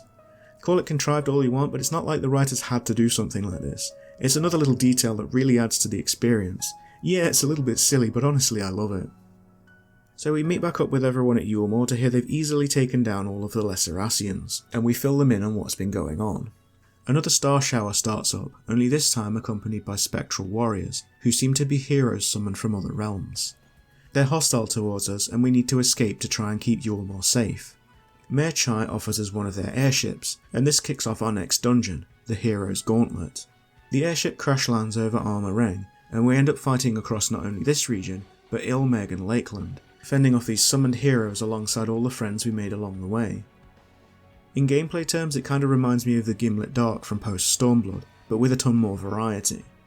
I actually really enjoyed this dungeon, and I think I've only ever played it through once or twice before.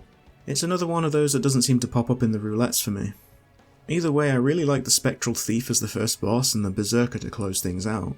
Having to hide in a hole in the ground to avoid his attacks was actually kind of interesting. I don't remember seeing that mechanic outside this dungeon. I could be wrong though, and if that's the case, feel free to point it out in the comments below. So we take out the last of these heroes, and Urianger confirms that's what they are, heroes summoned from the other reflections. They're fighting in the name of the light, against us, who are fighting for darkness in this world. They all believe they're trying to save this world, and their hope is fueling Elidibus. Speaking of whom, our allies stay behind to fend off another wave of heroes while we head for the Crystal Tower, where Elidibus is planning to use its energy to summon yet more heroes for our final showdown. Along the way we run into the injured Exarch and Becklog, who were attacked by Elidibus as he made his way to the top of the tower. They successfully copied the Exarch's memories into the spirit vessel, but Elidibus stole it when he entered the tower. As we make our way to the Crystarium alongside the Exarch, we bump into Lena for a touching moment between the two as the Exarch reminisces about their time together and lets her know how proud of her he is, as if he's saying his last goodbye to her. So it's up the tower we go.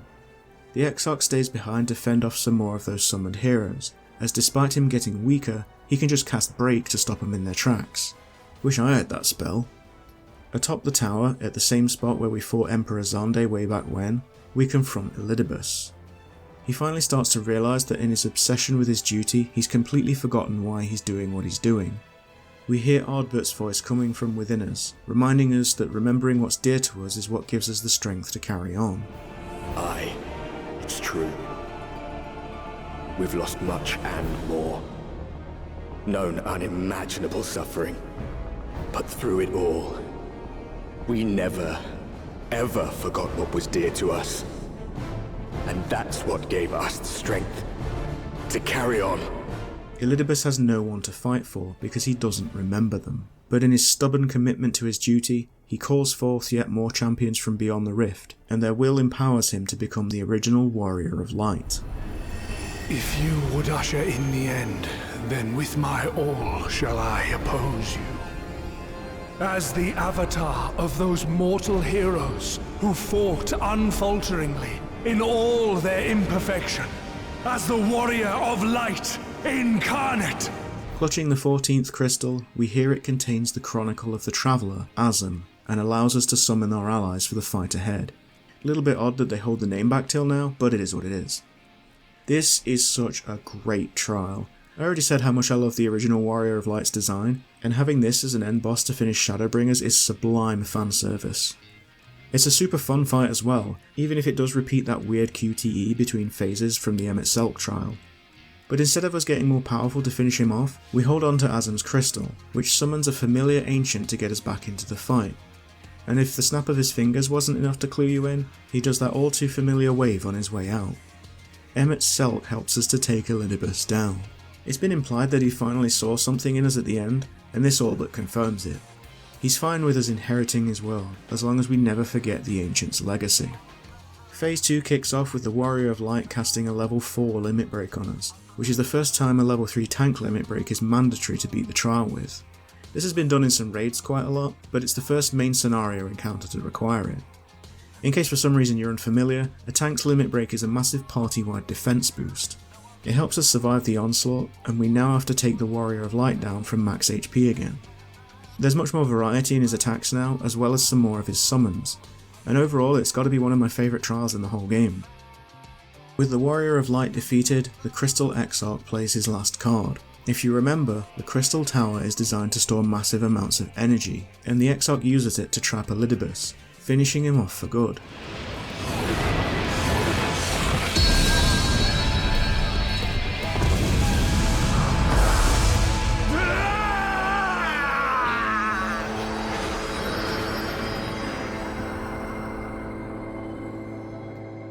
How can you not be hyped for all of this? And I've got to give a special shout out to one of the healers I had for this trial. I can't remember their name, but they were doing it for the first time and they got so excited in the chat that I almost forgot to turn my recording back on. I checked back at the end and everyone else was cheering them on, and one person was wishing they could go back and experience it for the first time again. The 14 community is amazing, and it's moments like this that really make me glad to be along for this wild ride with everyone. Unfortunately, the game's about to bring the mood crashing back down, as all of the strain that's been put on the Exarch by borrowing power from the Crystal Tower has him crystallising even more. He asks us to promise to take him on our next adventure, hands us his spirit vessel, and becomes a permanent part of the tower, standing tall as a beacon of hope for everyone, just as he wanted it to all that time ago. With Elidibus defeated and the first saved, the Scions are ready to go home. But first, another trip around Northrend for everyone to say their goodbyes. We join Alice as she says farewell to Holric, who has recovered just enough to remind her of Tesleen's final words. The time we have left to us is precious. We then head to Yulemoor, where Lady Chai is crying her eyes out at the prospect of Alphinaud leaving. It's as bittersweet a farewell as any of them, with the Chais reminding us that we're always welcome in Yulemoor, and that Alphinaud is loved and will be sorely missed. Our brave and gentle artist. You have our love. now and always.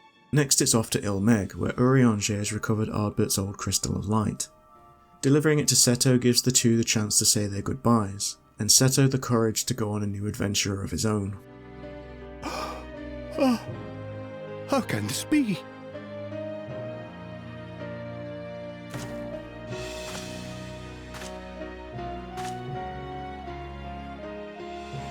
Seto, my old friend.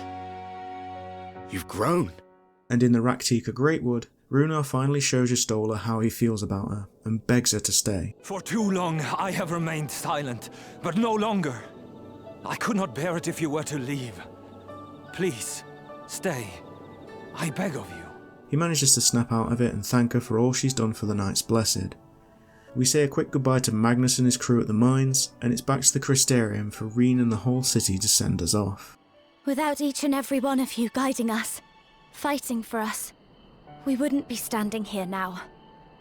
There wouldn't even be a here. And no words can express our gratitude. When our Lord awakens, I bid you give him a message. Tell him he needn't worry about us. These are some truly endearing and bittersweet moments, and even I was getting emotional saying goodbye to so many characters I have fond memories of. Our journey to the first has been one of the best times in all of Final Fantasy XIV, and I hope we get to come back with everyone in the future, as well as explore the other shards. We enter the tower one last time, the Scions channel their souls and minds into the spirit vessels, and we say goodbye to the first, at least for now. Back at the Rising Stones, everyone wakes up, bodies stiff, but safely back where they belong. We manage to open the Crystal Tower with the Exarch's spirit vessel, and welcome the younger G'raha, memories and all, into the Scions of the Seventh Dawn. G'raha, at your service. Oh, and Thancred, Urianger and Y'shtola all have their outfits and weapons from the first, thanks to Feo all popping up into Taru's dreams to show her the exact designs. Call it convenient, but they're better looks across the board. And just to drive me up the wall, this Ascian in Asahi's body reveals himself to be called Fandaniel, and gives off the single worst evil laugh I've heard in my entire life.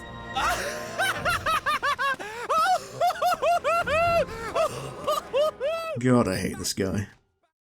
We're all back home, safe and sound, but our duty is far from over. Catching up with Lys at the Rising Stones, we learn that the Alliance is meeting to discuss the situation in Garlemald. Mercifully, we're spared another boring meeting by Alysae, who wants to test her theory about reversing tempering. So alongside her and G'raha, it's off to Azizlar to see if we can dig up what the Allagans knew about the condition. You see, with modern society simply putting the tempered to death, there's not all that much research on the subject, but thankfully G'raha's ancestors looked into that and all kinds of things related to the primals. A quick trip to the floating continent aboard the Scion's own brand new airship, the Bonanza, named by Tataru for luck and prosperity, leads us to an archive node containing the information we need. Unfortunately, it's password protected and none of us are any good at guessing the password, so it's back to the Rising Stones to enlist the help of Cid in cracking it. The Allagan research proves useful and confirms that tempered people's souls become stagnant, much like Halric and everyone back on the first. All that remains is to figure out how to remove the fanatical obsession with the primal that tempered them when we lift its effects, because otherwise they just go back and summon their primal and get tempered again. Conveniently, the Allagan nodes were built to simulate magic, so it's just a case of running simulation after simulation to find the right spell we need.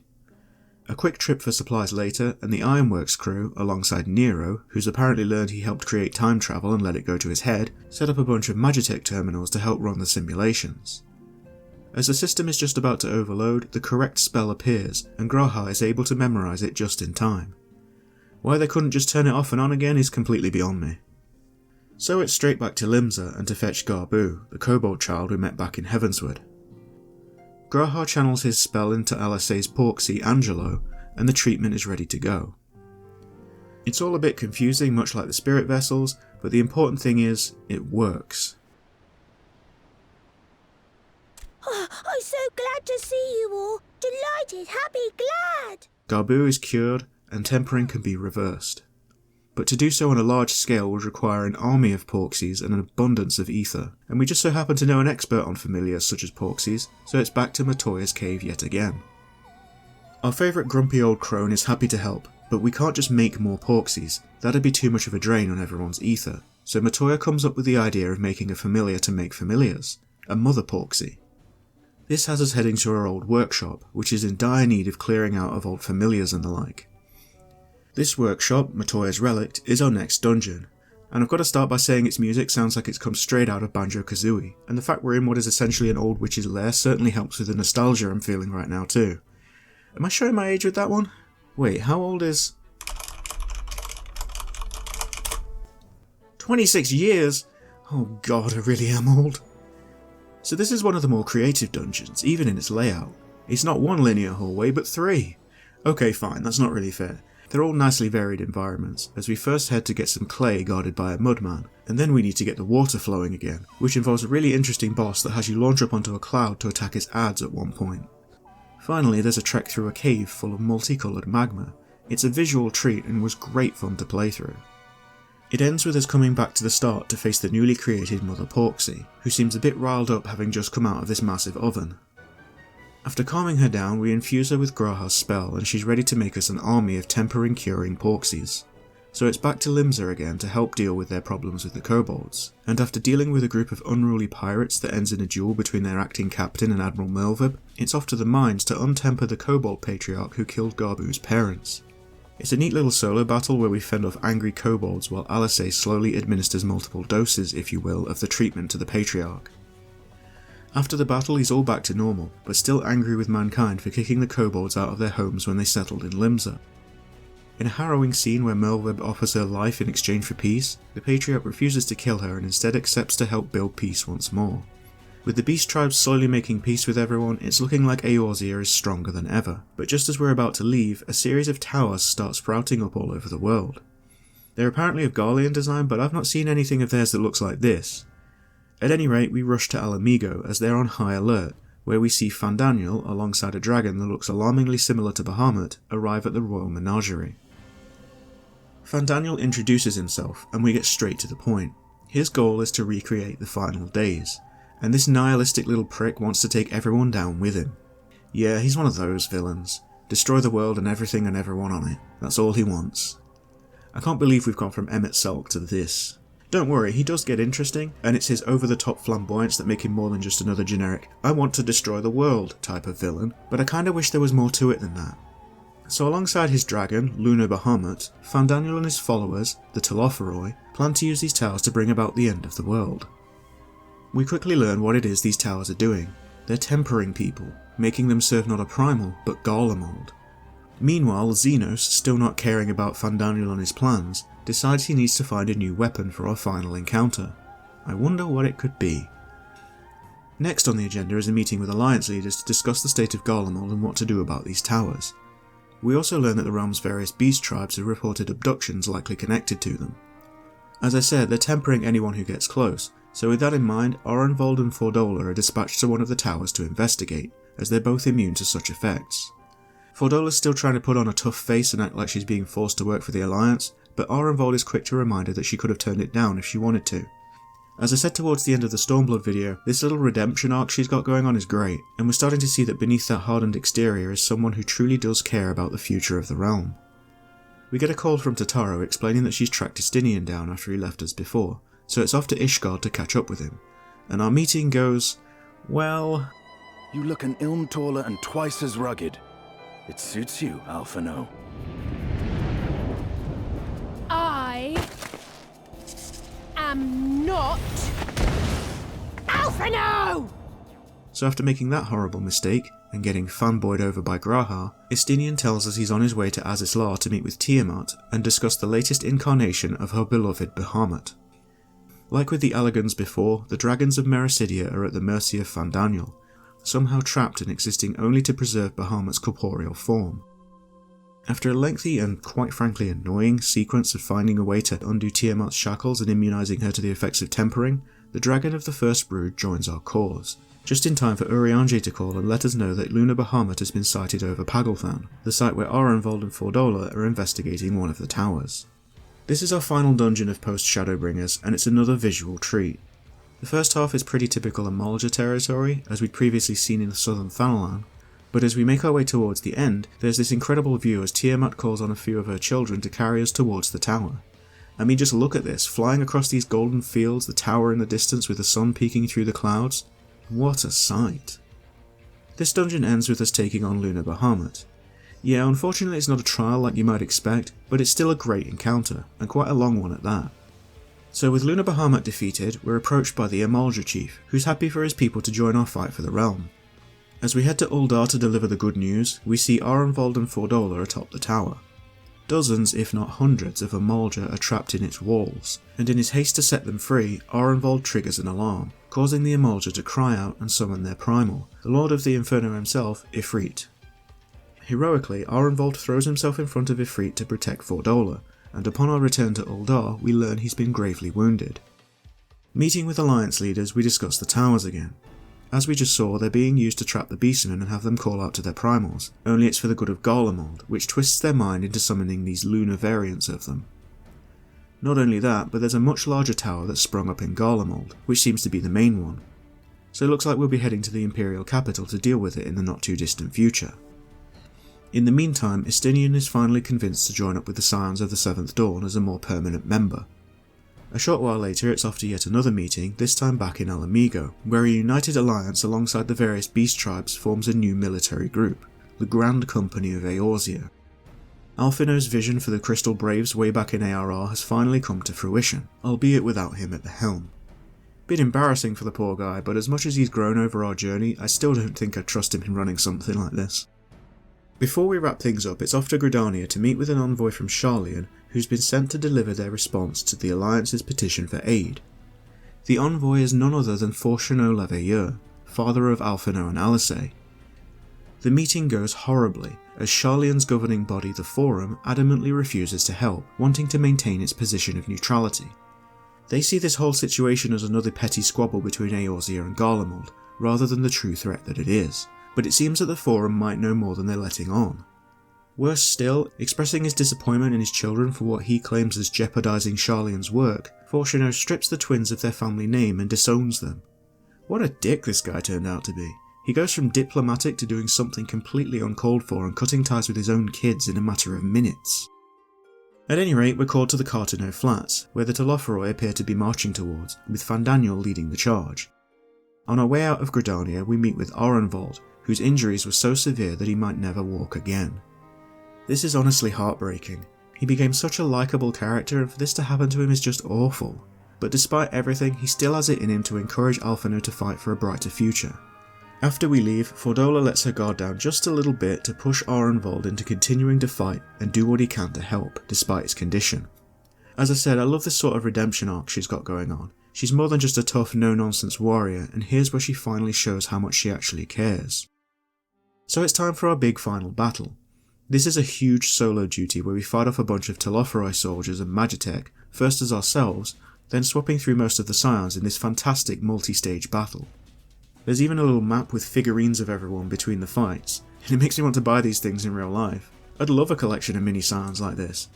They kinda remind me of the bottle cap figures from Resident Evil 4, and I can't believe I've managed to reference that series 3 times throughout these videos. So our second phase has us playing as Alisei, fending off more Magitech alongside G'rahartir, and sending Angelo off to cure some of the Tempered on the battlefield. This sequence is interrupted by Fandaniel setting up etheric confluences throughout the flats, with the intention of the lunar primals destroying them, setting off a chain reaction that would wipe us all out. Next up we take control of Urianger to take Lunar Odin down, and this is actually the first appearance of Odin in the main scenario. He turns up for an optional trial in ARR and a rare fate in the Shroud that requires a ton of players to gather up for, but this was honestly a huge surprise for me. Post-Shadowbringers is a lot fresher in my mind than ARR in the first 2 expansions, but I completely forgot Odin turned up here. He's always been one of my favourite summons, and my love of Norse mythology definitely helped that, so getting to take him on again is great.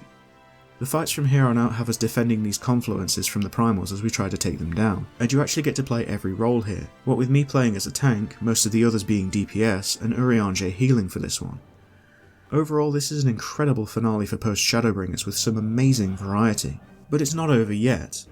Our next phase has us take control of G'rahartir alongside Alisei as they take on Luna Ravana. It's pretty similar to the Heavensward trial, complete with that great transition into the second phase. I will say I'm not a fan of this message to use break on the ads constantly popping up though. It's a bit too handholdy for my liking. Minor nitpick, I know. The final phase has us taking control of our Warrior of Light again, this time against Lunar Ifrit. Payback time for Orenvold. Again, it's largely similar to the original trial, but still a great encounter. If anything, it shows how well ARR's trials have aged. They might not be anywhere near as complex or creative as in the expansions, but this one is still quite fun to play through. So we finish off the Lunar Primals and our battle is won. Vandaniel doesn't seem fazed by his loss, as he's still working towards his ultimate plan of ending the world, but for now we can hold our heads high in victory. Back in Garlemald, Xenos has finally chosen a new weapon, a scythe, fitting of the grand finale to come. And also serving to introduce the Reaper job that came with Endwalker. I swear that's all these teasers of a new weapon were all about. Returning to Mordona and the Rising Stones, we're finally called out to again by Hydaelyn, who actually appears in front of us. She claims that darkness is coming, and with it, the end. The fate of the star is in our hands. And that, my friends, is Shadowbringers. A truly outstanding expansion from start to finish. I don't think there's much else I can say that I haven't already said. I almost wish I was covering more than just the main scenario because the raids and optional trials are all fantastic, but I'm sure that I'd make the video about 3 hours long, and I think that might be a little bit too long. I gush quite a bit during this one as it is, but honestly it's well deserved praise. Endwalker's amazing as well, but Shadowbringers is just peak Final Fantasy. There's no better way to put it. It takes 14's story in the exact right direction, leaving everything behind to take us somewhere truly magical, embracing a lot of the silliness, fleshing out and humanising the Ascians, and giving us one of the best and most memorable villains in all of gaming. And when we left the first, it started to set up what is as close to a perfect end to this decade-long story as there could possibly be. But that's a story for another time. Thank you for watching. I had such a great time going back through Shadowbringers, and I know I rambled on a bit much, but there's just so much good here that I just had to keep talking about it. I really hope you guys enjoy this video as much as I did making it. I know this series is far from perfect, especially with the patch quests in this one mostly being a case of, so this happened, and then this happened, which was honestly pretty unavoidable, but I'm having a ton of fun doing it, and I hope that comes across.